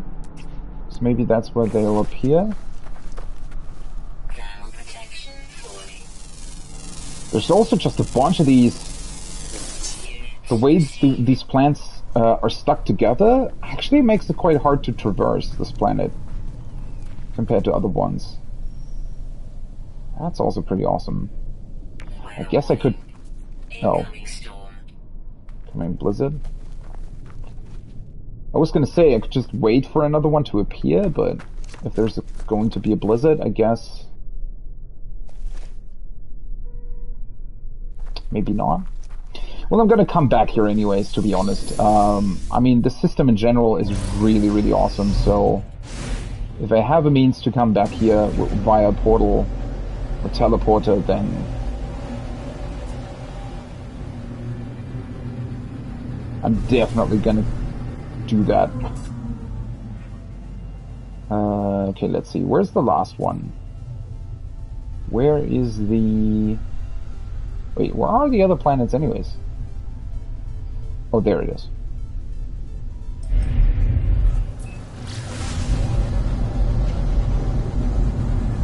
Finned planet. Some of these planet descriptions are really quite strange. I don't know, sometimes it's really difficult to actually imagine something with those kind of names. Though it is pretty cool just how many different planet variations there are, I guess.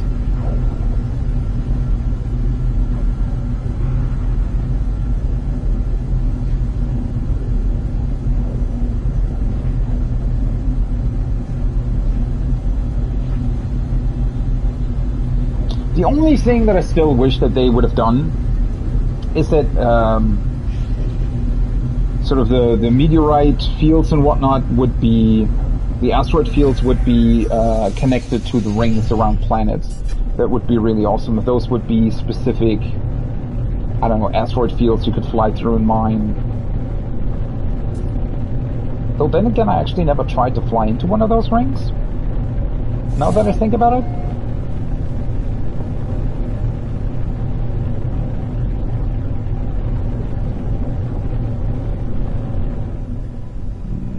This looks comparatively boring, but then again, the other planets were so crazy that I guess it would be difficult to top them.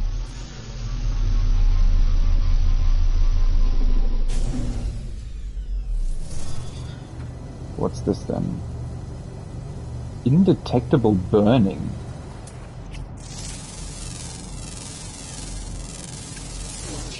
At least we do have some interesting creatures here.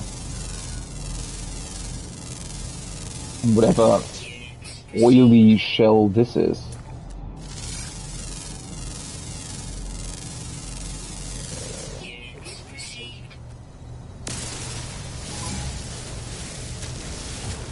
Stop investigating, I just want to get... Thank you. Just want to get a little bit more dihydrogen.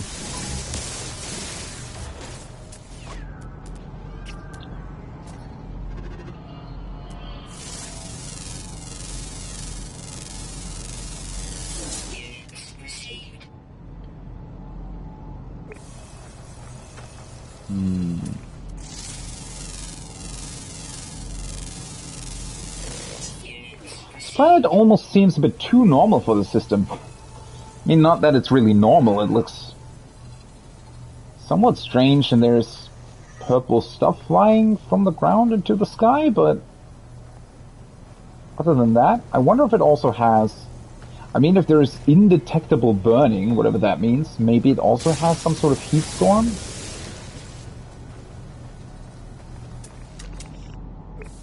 Definitely has very annoying sentinels.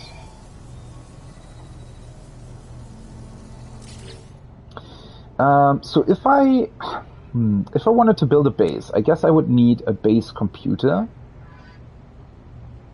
which would need chromatic metal, which would already be kind of annoying. I mean, I guess there's a pretty big abundance of cadmium on this or in this system, so I could get it that way, right? And then I basically just have to build maybe a small hut One solar panel and a teleporter, right? I should be able to teleport back and forth.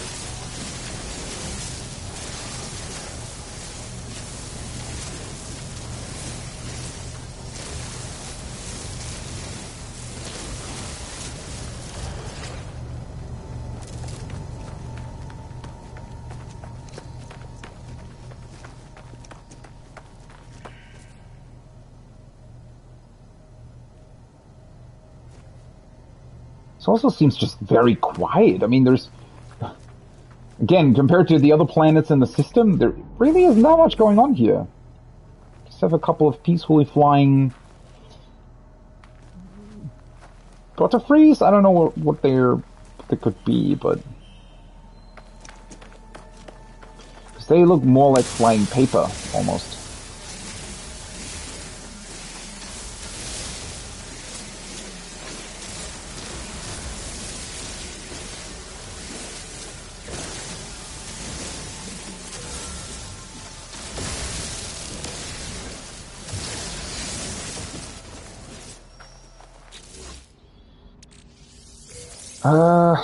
Though I guess, I mean, I did like the Frost Planet a lot as well, but it just has, for base building, right, it has quite the obstructive surface. There's just a bunch of stuff in the way.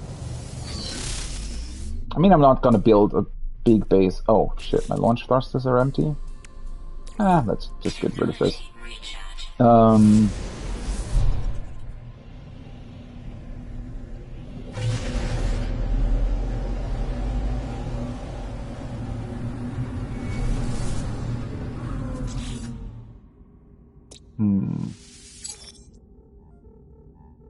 So this was the red one, right? Yeah.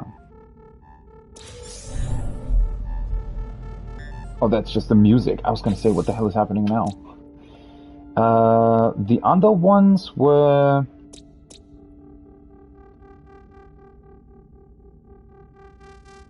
Why is this called a mechanical planet again? Blighted. Stellar corruption detected. Do they sometimes also change their labels?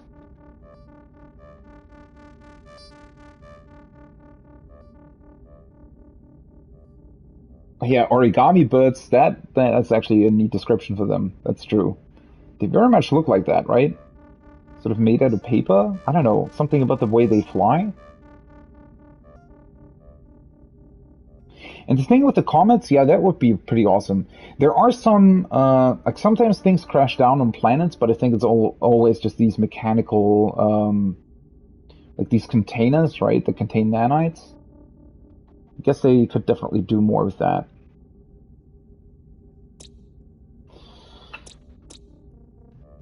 So I guess the other two... Oh, right, that was the one with the weird mines on them. Yeah, not really that good for bases either. And then this was the one with... Oh yeah, that I farmed, right? I mean, technically this would probably be the best one because I could farm, like, stuff on it, but then again... The base would mainly be to return here. Thing is, I would kind of like to build a launch pad as well.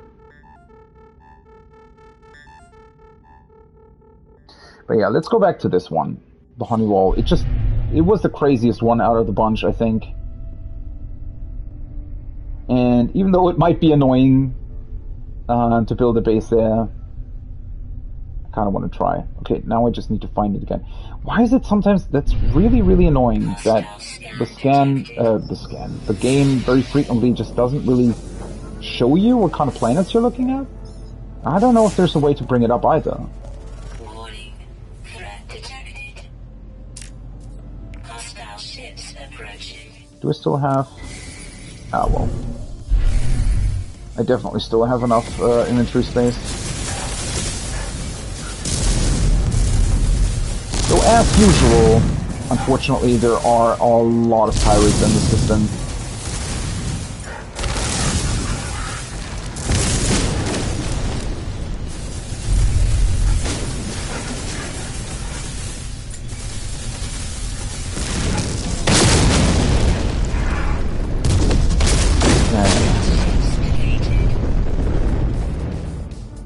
Was it this one?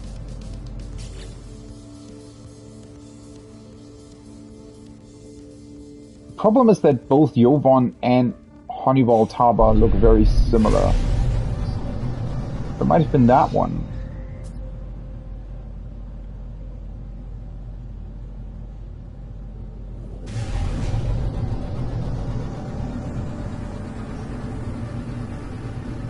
Which one's the correct one? Please show me! Why is it not displaying any... Now it is. Oh, that's really finicky.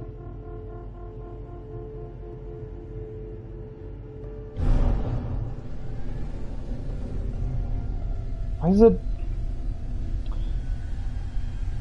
Now it does. Okay, that's the correct one. It only shows it for a split second though. It's really... Oh wait, this also has activated cadmium, it says. Not only the normal one.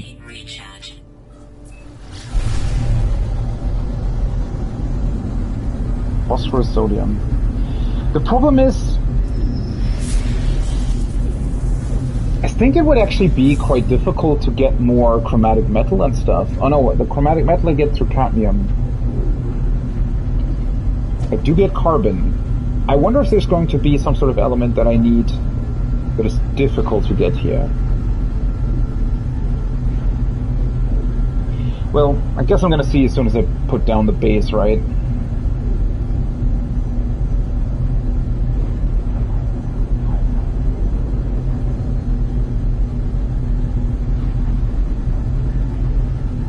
Looking at this from space, it almost looks like it has like giant oceans as well. But I don't think it does.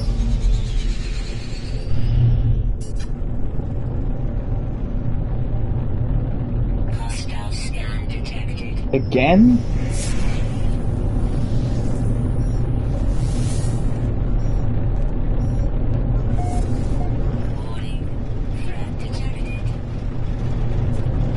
Oh, wait a second. This part definitely does look like it's a bigger sort of ocean though. So it has... definitely has big water surfaces, I guess, or whatever kind of material survives temperatures like 140 degrees.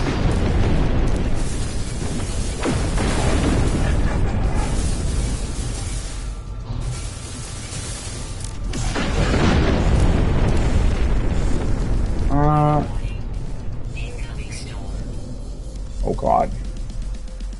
That's a bad time for storms because it makes it really difficult to see where I'm going. But the good thing is here it doesn't have that many of these weird plants, right? So I guess that actually might be a pretty good place to put down a base.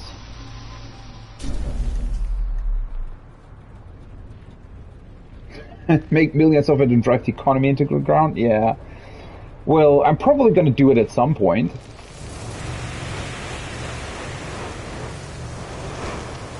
Is it already very hot again? It is. Holy shit. I literally have like 10 seconds of thermal protection here in these storms. That's crazy. I guess I have to wait it out then.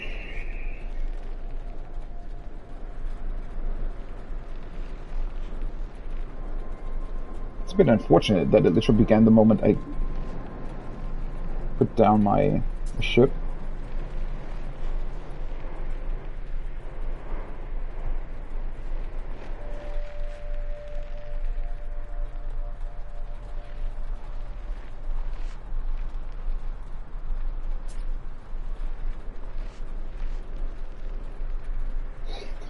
I guess I could just outfly the storm, right? Nah, I'm just gonna wait until it clears. It usually only takes like a couple minutes, I think. Hopefully. The last time it only took a couple minutes.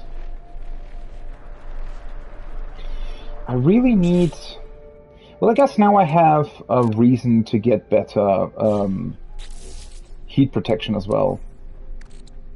Because these two things, being on that one extreme toxic planet, made it seem like these are actually really quite capable, especially in extreme weather conditions.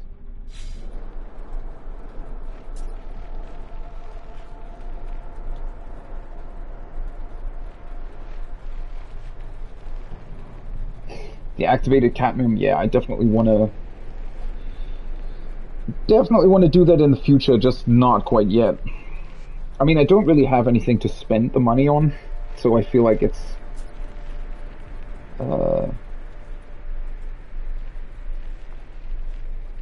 what is not in the technology part, the fire shield thing? Isn't that something you can... I don't actually remember.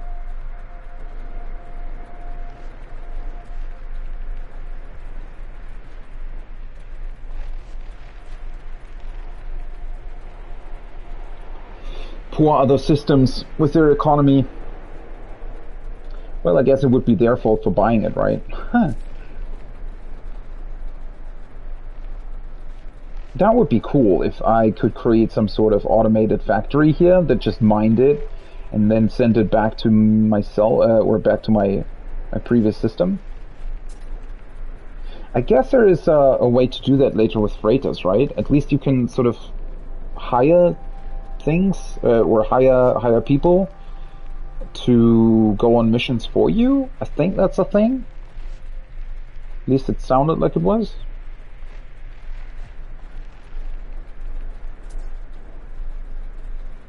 Yeah, the upgrade systems that are available on the Anomaly, especially, they're kind of weird. There are a couple of upgrade systems, right? But not all of them.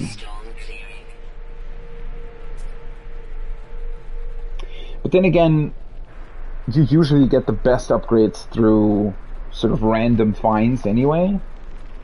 At least that's where I got my stuff. Well, one of the things I got through the main mission, but the other one I got, I think, randomly off of like a sentinel or something. Okay. Now, hopefully I should be able to build a base here.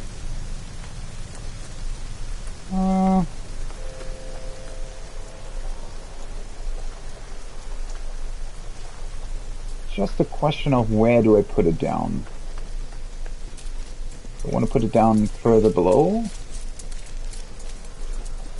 But then again, my other base is very close to the water, so in this particular case I might want to put it high up.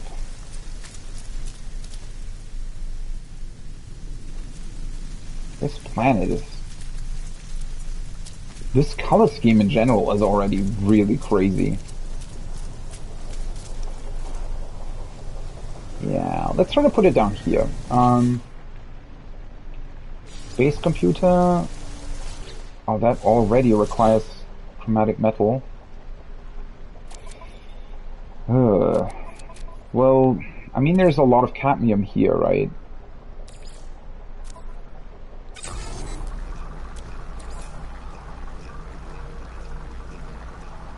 At least cadmium produces chromatic metal like 1-to-1,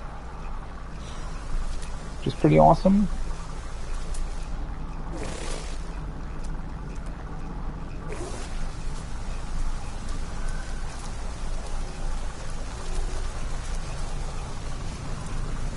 Do I want to flatten the ground slightly? Well, it's not quite necessary if I build it here, right? Another unidentified plant.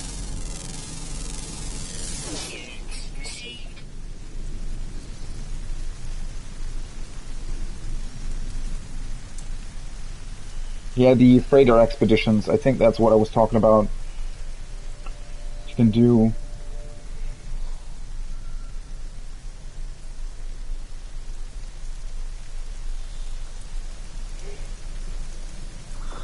Yeah, the suit upgrade, I mean, isn't that pretty much one of the first things the game tells you?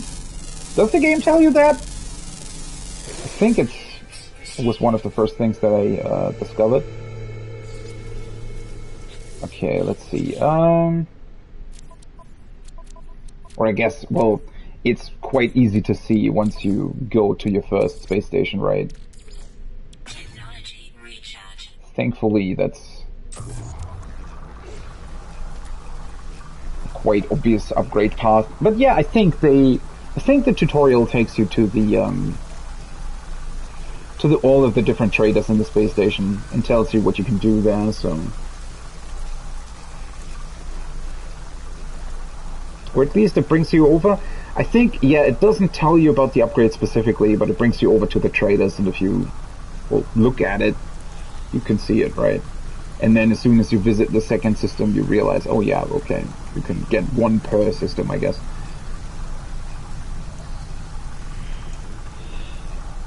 Also, that's a thing I think they introduced pretty early on, right? Like 5 years ago. Thankfully, they did that. When the game first launched, that was... Suit upgrades were one of the worst things ever. I still don't understand how they thought that was a good idea, what they originally did with those.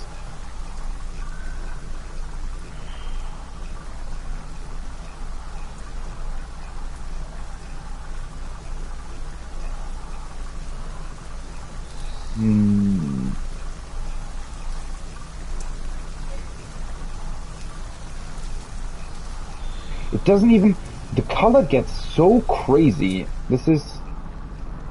Oh yeah, that's while the sun's going down. You don't even really realize that it's it's the sun setting. Wait, what did I just look at that? I still...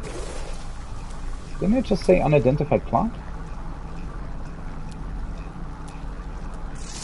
Oh, this one. Units received.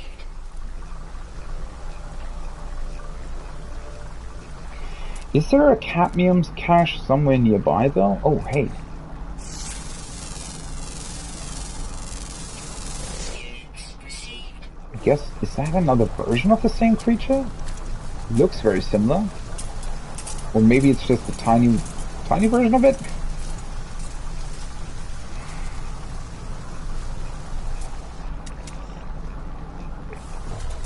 Let me see. Phosphorus deposit. I guess that's the only thing that I didn't really consider, huh?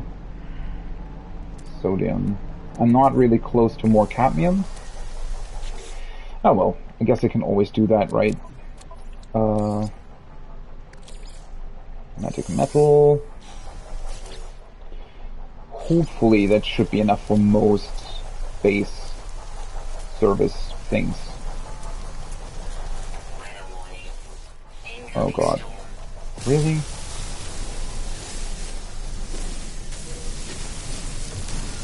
Can't get rid of these though, right? Well, they are quite frequent, unfortunately.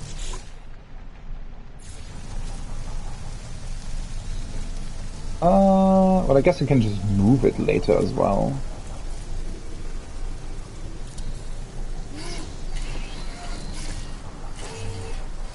Zip.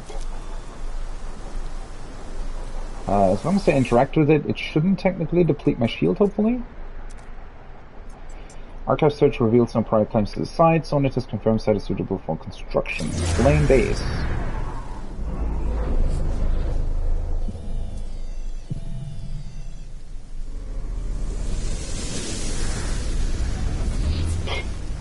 Couldn't actually see anything there. Well, I guess actually building the base will have to wait some more. Toxins detected. Toxins? Oh, that's because I parked my ship next to some plants. Do I need to refine something else? I don't think so, right? I have a bunch of chromatic metal now. A little bit sad about the cadmium, but then again, I have more than enough of that anyways, and it'll be easy enough to get more here in the system if I really wanted to. its head is different, yeah? Looks very similar. Oh, no, wait, it has the... Right. That's why I thought it was... One of them has the rounded head. Wait, but didn't I see one of these and it looked like I had already scanned it? Oh, well. Yeah, they are actually very different. This almost looks like some sort of futuristic version of the other one, right? As if this is like the second newest upgraded model.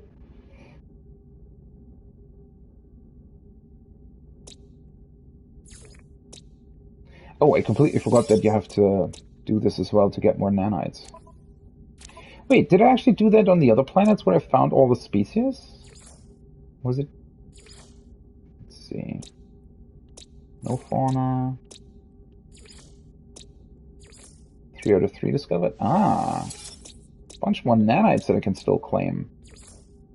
Somewhat annoying that it doesn't do that automatically, but oh well. 4 out of 8. I think that was the only one in this system, though.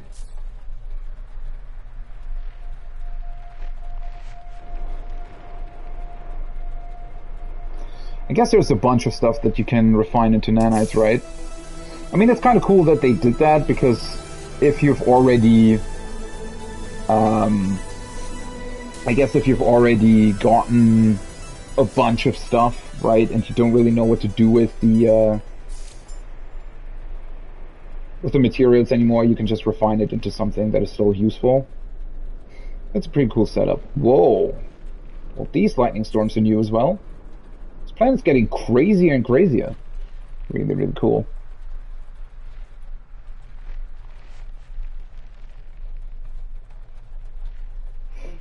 Yeah, I've already done that, the living slime into nanites, though it's a very annoying process, to be honest.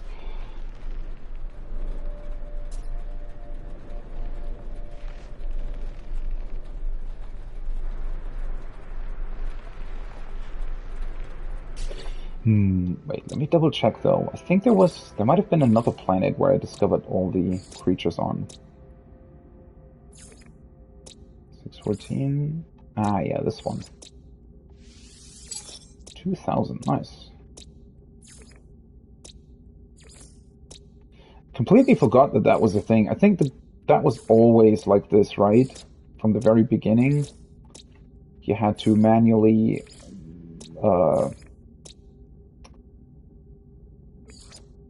really didn't discover a lot of species here. Thing that you had to manually select that you had discovered everything. Though I guess it's kind of a cool reward for getting all the nanites. Let's upload the species and stuff.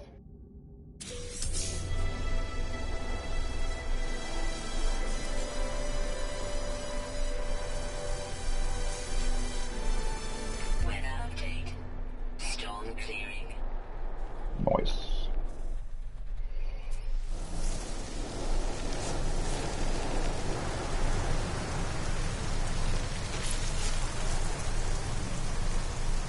Alright. Wait, did I already scan these weird toxic plants? No.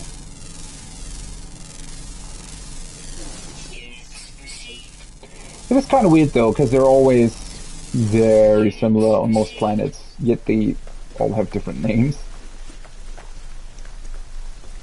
Okay, before I continue, I probably want to put down... Ah, shit. I should have unlocked the square room, actually. Though it might be a lot cheaper to just build... It's somewhat crazy to build a wooden structure on a planet like this. I guess I could come back at some point and just replace it with the... Yeah, let's do that, because it'll be cheaper and easier to just build a very small hut like this. And then I can just come back and replace it with the...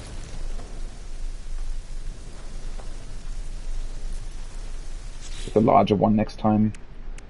Also, I don't have any glass with me, so That's another upgrade that I'll have to do next time, I guess. Ferrite dust. Let's see.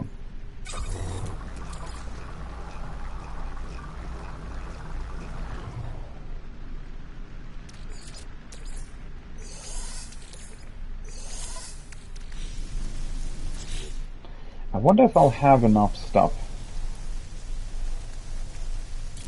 here to actually build everything that I want to build. These only require carbon, thankfully. Where do I put the rest of it? These things look absolutely... They remind me so much of Horizon Zero Dawn. It's actually crazy. Starship cargo, right? Yeah. Let's move this over here.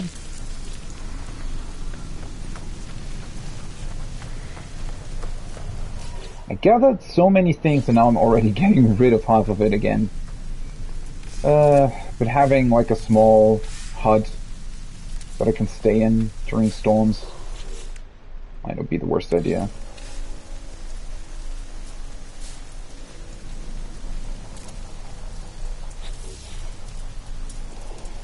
Looks kind of neat. Guess I'll keep this here. Well, first of all, let's give it a proper name. What could this be? Something with blood. Or red. The Red Moon. Red Moon base? Bloodmoon? Bloodmoon base. I don't know, Bloodmoon base maybe?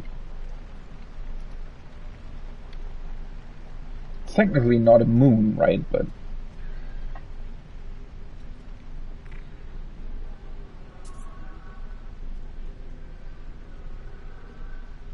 Bloodmoon base, yeah. Continue.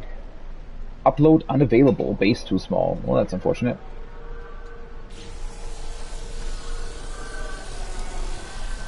What do you want? Go away. Oh god, this is going to be... So the carbon nanotubes require condensed carbon, right? The launch pad requires a lot of things. Well, if I have a teleporter here, then I can grab a whole bunch of stuff from my actual base, come back here, and...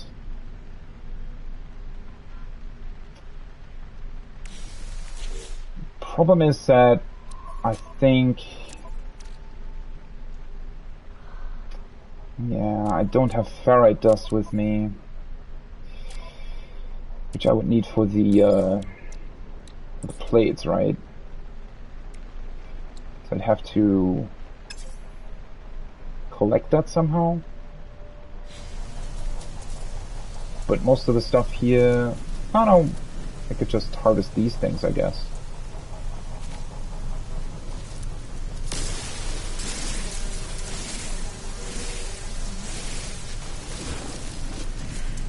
Yeah, it shouldn't be too difficult to acquire.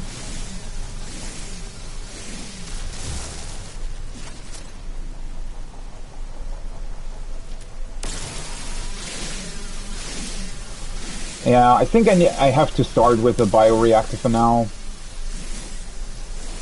The biggest problem is going to be the teleporter itself, I think. The rest won't be that much of a problem.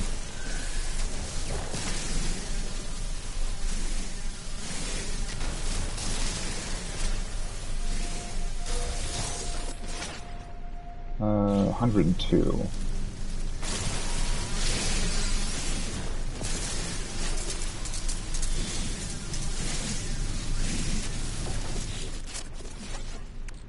Let's break this open.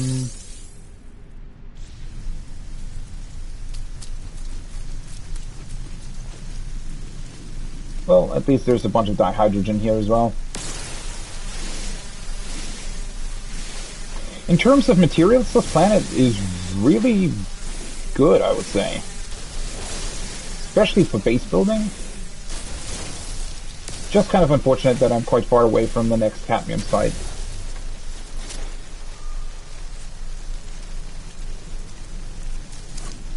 Well, the bioreactor, if I just want to use it for a teleporter, it doesn't matter anyways, right? Because I can always come back to the teleporter even if it doesn't have... even if it's not connected to energy. Though I kind of want to... which is why I would like to build a solar panel, because that just kind of makes more sense. That it would have power the entire time. Also, let me move a bunch of stuff out of my inventory here. Put the storm crystal into the starship, the more dihydrogen. Wait, when did I collect so many of these? I guess... let's craft a bunch more of these for the time being. How many was it? 4, right? Let's see. 4, yeah. Should have enough now.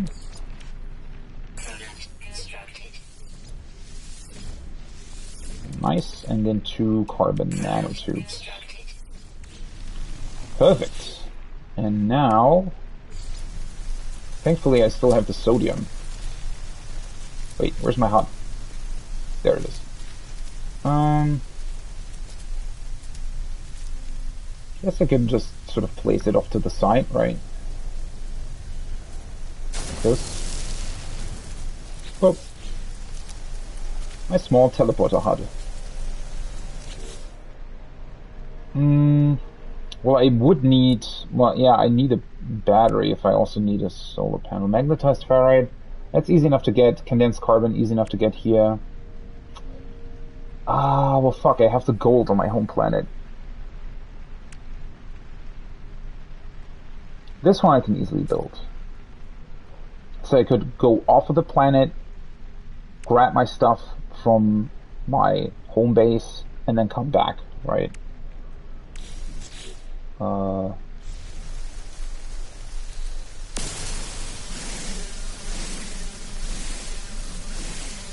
Yeah, I think they just put that in as sort of a, I don't know, contingency, right? So that players who might forget to, oh, hello. That just turned into magnetized ferrite right away. Nice. Yeah, it's sort of to make it easier to work with, right? Because otherwise you'd have to... I mean, if they would have implemented it so that you could only go back to the teleporter when it also has energy, then they'd also have to implement more actual sources to power it, right? Because if the player, for example, doesn't have the solar panels yet, then you couldn't actually... the bioreactor automatically depletes. So you'd have to, I don't know, implement some sort of switch to remotely activate it or something to go back to a teleporter, and I think they just kind of didn't bother with that and made it so that you could always return to it, but obviously you can only teleport away if it does have power. So it's kind of a... I think it's okay as a... in terms of how they designed the system.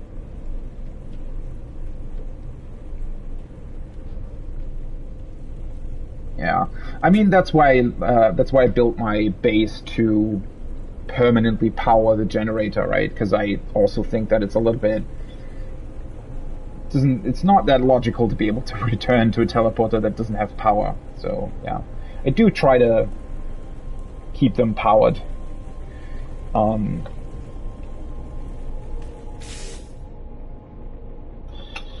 But that does make things easier in this particular case, because I would only have to buy the or build the biofuel reactor. I could just power it once, teleport back to my home planet, grab everything that I need, come back here, and then build the solar panels and whatnot. Though technically, since they only require 30 gold, and I know where my base is now, I could also just fly into space, collect gold from a couple of asteroids, and come back here. That would also be a possibility. I could already build, I guess, let me see, condensed carbon. 87, so let me put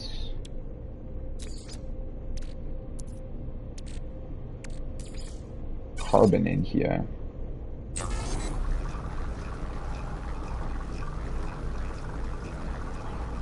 So this way I can create more condensed carbon while I'm waiting. I already have the magnetized ferrite, thankfully. Don't need to collect more there.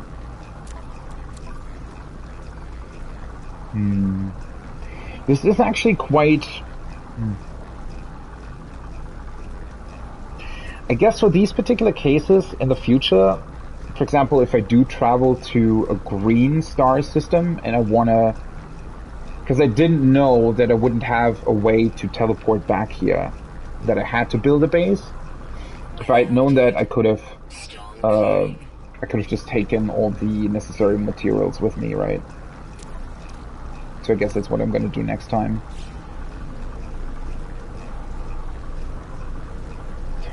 Yeah, the wood.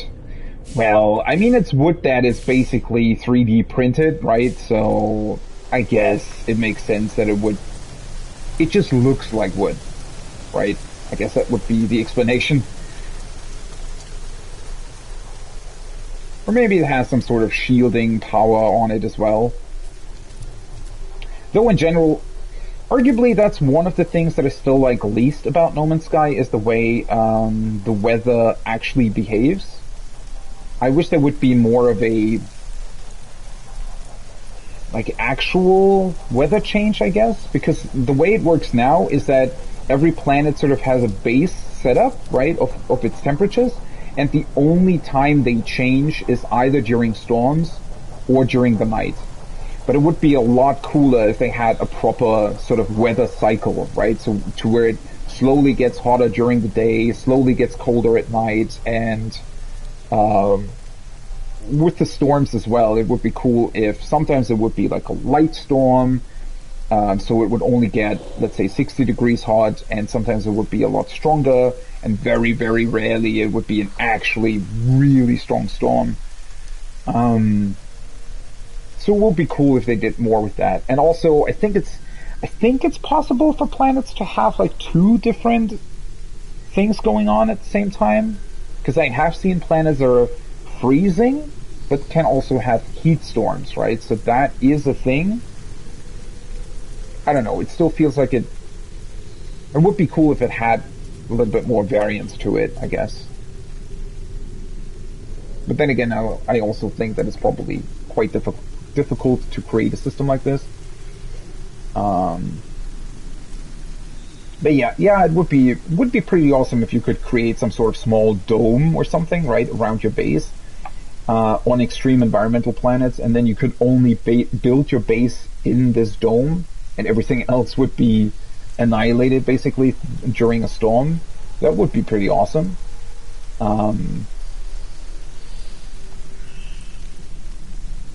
yeah, also the fact that caves in general, I mean, it does obviously make sense that a cave would provide some shelter, but unfortunately the game also doesn't really, there is also no gradual fall off there. If you enter a cave, even one that you very quickly create yourself with your multi-tool, it automatically counts it as a cave and normalizes everything, right? Whereas I think that during a heat storm with 140 degrees, it would still be insanely hot, even in caves, right? So I think there should be some more, like a gradual fall off. If there's an insane heat storm, then caves would also be maybe not as hot as the outside, but still very hot. And then if it's like a lighter heat storm, then maybe caves would provide shelter, right?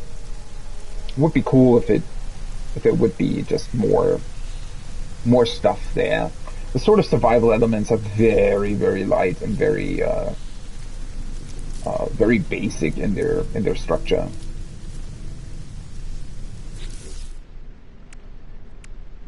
Okay. Let's see. Do I just want to grab gold?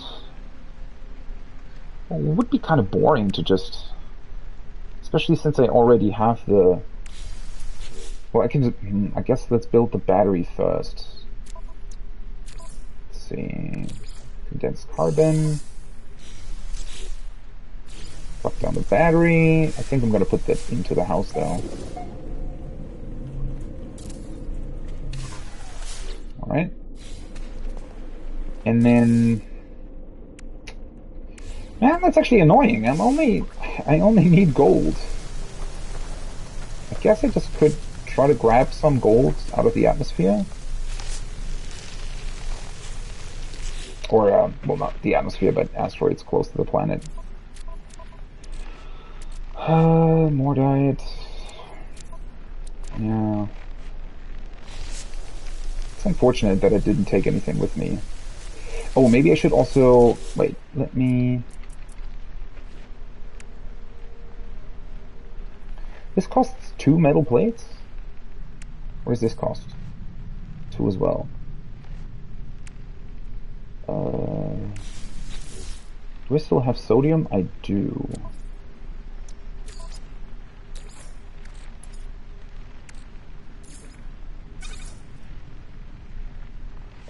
Wait, how much was it? 15 or something, right?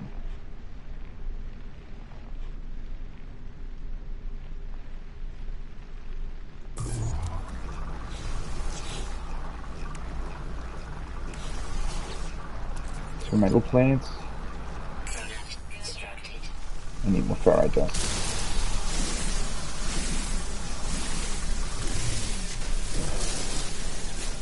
Though technically the game also says when you exit your ship, right? But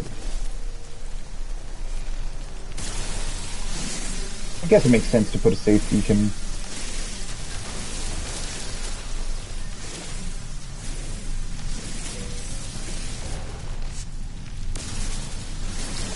I mean, with the planet heating up, it would also be... Well, I guess you could do, like, infinite stuff with that, right? In theory, you could also come up with... I don't know, let's say something where the planet's core would be ice, but the planet itself is very hot, stuff like that, and then the caves would have completely different temperatures. There would be a whole bunch of stuff, but that, you know, I get it that they don't necessarily make it too complicated. It's definitely fine, but just having a few more sort of logical things in there, I think would make it a lot more fun. Well, that's really a lot of storms here, right? Okay. Safe beacon, perfect.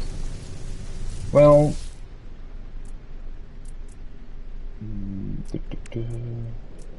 Wait, where was it? Handle plating. Okay, so... Bloodmoon base. Shouldn't be too difficult to go back here. So I'm gonna quickly... If the storm's coming in anyway... I'm gonna try to quickly look for gold. Hopefully shouldn't be too difficult to get.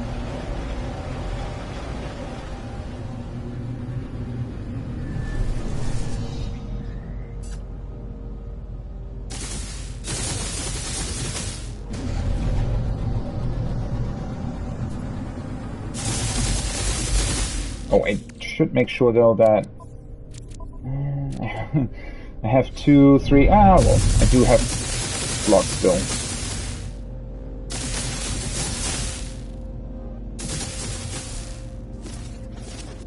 Ah, there it is. Yeah, in terms of the starship, well, I guess they always wanted the starship to sort of be your safe, sort of your safe point, right? Which, to be honest, if a ship is able to fly through space... Oh, I should probably change my controller. If a ship is able to fly through space and survive the environment of space, I guess a superheated storm wouldn't be much of a problem for it, right? Though I do agree, it would be cool if it would interact with it a little bit more. Even if it would only be visual or something, right? If you could actually see some sort of shield being depleted, or... I don't know. Well, technically they could go really, really crazy with it, right? Because 140 degrees isn't even that hot, right? Considering that a planet could be super close to its star or something. So maybe they could also introduce like really superheated planets where you can't even land without some sort of upgrade to your ship.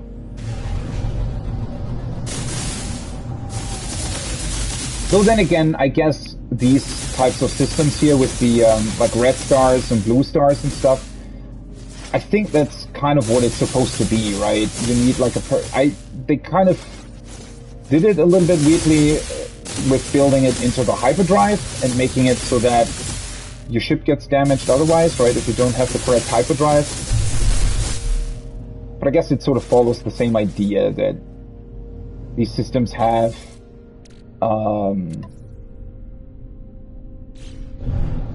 I guess environments that otherwise would be hard to traverse if you don't have the specific upgrade for your ship.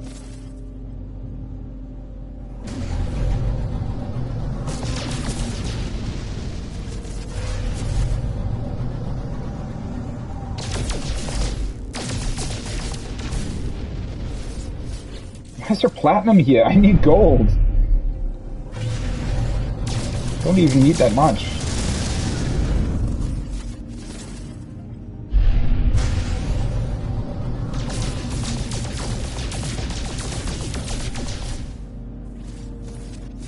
Ooh, that might have been it. Yeah, perfect.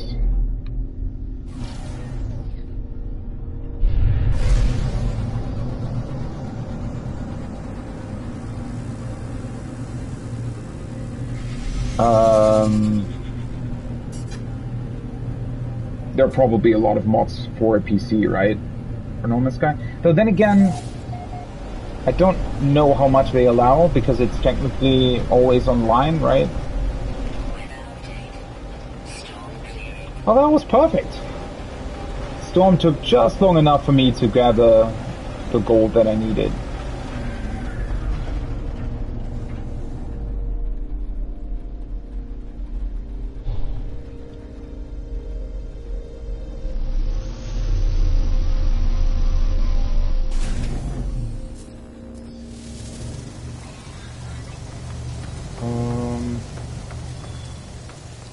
Okay, let's see. I think one solar panel technically is enough for a for one teleporter. Should be anyways. Oh right, I still need more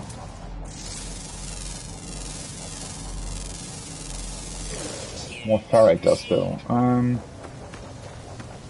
Maybe I could have parked it a little bit closer. Oh well. Let's grab the gold.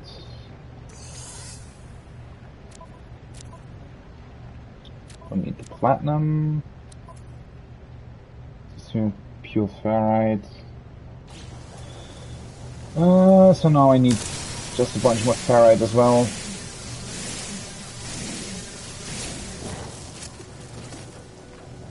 Oh hello, what the hell is this? Didn't see them earlier. Pulpy roots. They have a really cool glow to them as well. And then whatever this is, a hexaberry. Oh, that's where I had one of these like hexa something. I guess they come from this plant. Because I had them for a really long time. I didn't know what to do with them or where they came from.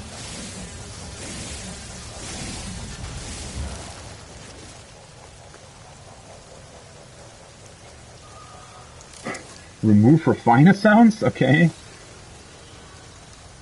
Well, there's probably a whole bunch of crazy stuff, right? In terms of mods. Though, since the game's already very finicky with a lot of stuff, like in terms of, you know, bugs and whatnot, introducing mods into this might be a bit of a mess, to be honest. Don't know how well that would work. Let's just put it down here, I guess. Let's connect this thing to the battery. Oh, I don't have don't show wires for this.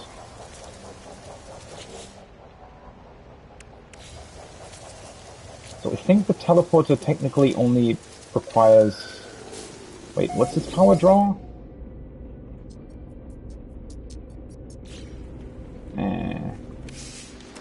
Doesn't actually tell you. Hopefully this thing even generates power here, right? Because it's... Ah, well... I don't know if they shut off during storms. Wait, where's this thing? Cloaking... Why does this require gold? Seriously? Couldn't they have done this with, like, only carbon? Okay, yeah, this... I could, in theory, build a landing pad here, but... Oh well.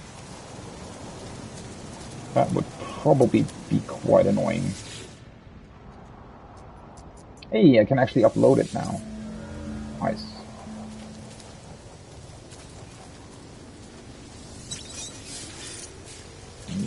Okay, is there anything else that I could build or would need here? I mean, not really, right?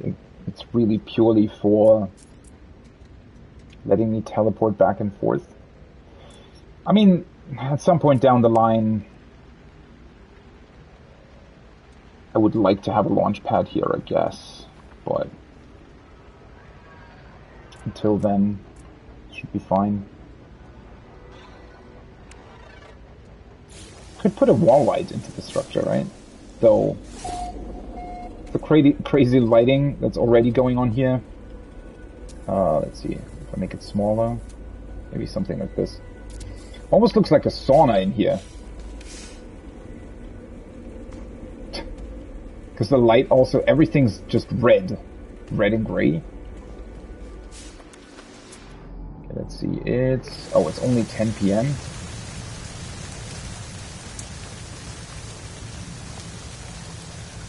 It was kind of a cute base, though. I really, really like how quickly you can build something like this. I guess I could build like a front porch. Could have also placed the teleporter on like a platform, but then again, the ground's kind of even here, so... I can also just build walls.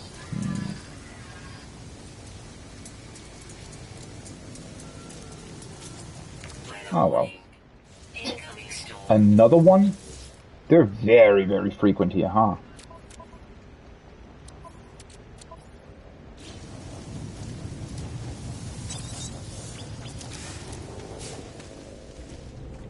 Okay. Well, I guess I did at least build the base. I have the teleporter, which lets me get back to my home system. So that's pretty good. Is there anything else I would need here? Not really. And technically I have all the materials that I need for the main quest anyways. I really just wanted to check out the system, to be honest.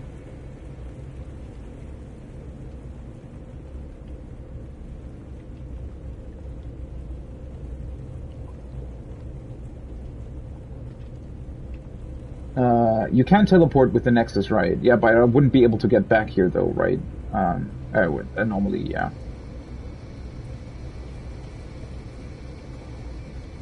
I definitely want to add a window as well. The problem is I don't... Let me see, wait, what did I need for glass? I completely forgot that I can craft that myself.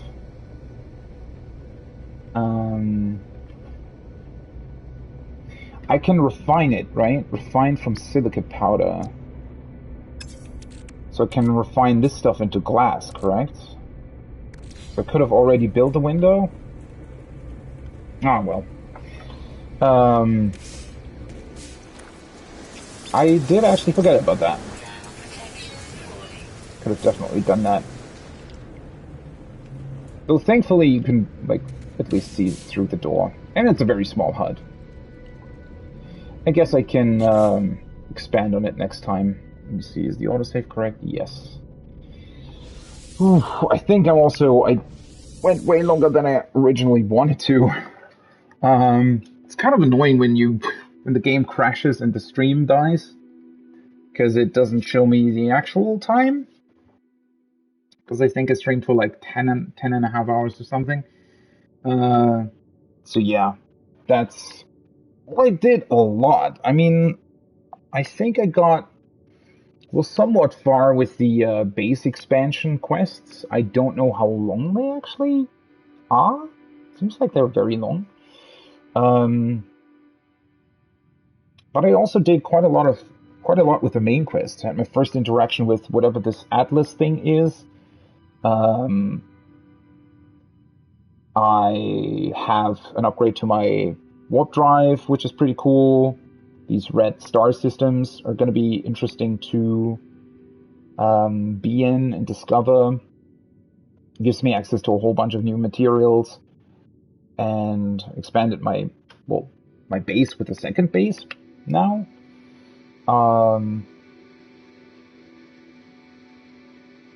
So some good progress was made. Though there's still a bunch more. I really wonder when the game will properly introduce me to something like Freitas, for example. It does take its time with that. Well, then again, there's so much to discover that I don't really mind it. I mean, technically, I only have, 7 hours played now? It's really not a lot, all things considered. And I have already found a bunch of different worlds with mines and aggressive sentinels, glowing plants, balloon creatures, and, well, now a completely red, bloody world with some sort of Atlas rain. So, yeah, whole bunch of stuff that is probably also still waiting to be discovered. I can't wait to do that. But that's going to be it for today. I still need to do some stuff as well. Well, I do have some time before heading to bed, so... Anyways, No Man's Sky will return on Wednesday, and tomorrow's going to be more Divinity Original Sin, though I do have to see if maybe I have to cut the stream tomorrow short a little bit, just to be able to do some IRL stuff as well. Oh well. Anyways, it has been a ton of fun. Thanks for being here. Thanks for chatting. Thanks to Xamphibian for the raid earlier.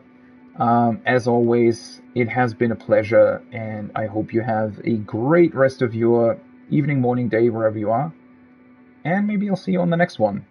Thanks for the follow as well. Yeah, that's going to be it. No Man's Sky is going to be back on Wednesday. Tomorrow, more Divinity Original Sin. Till then, bye-bye.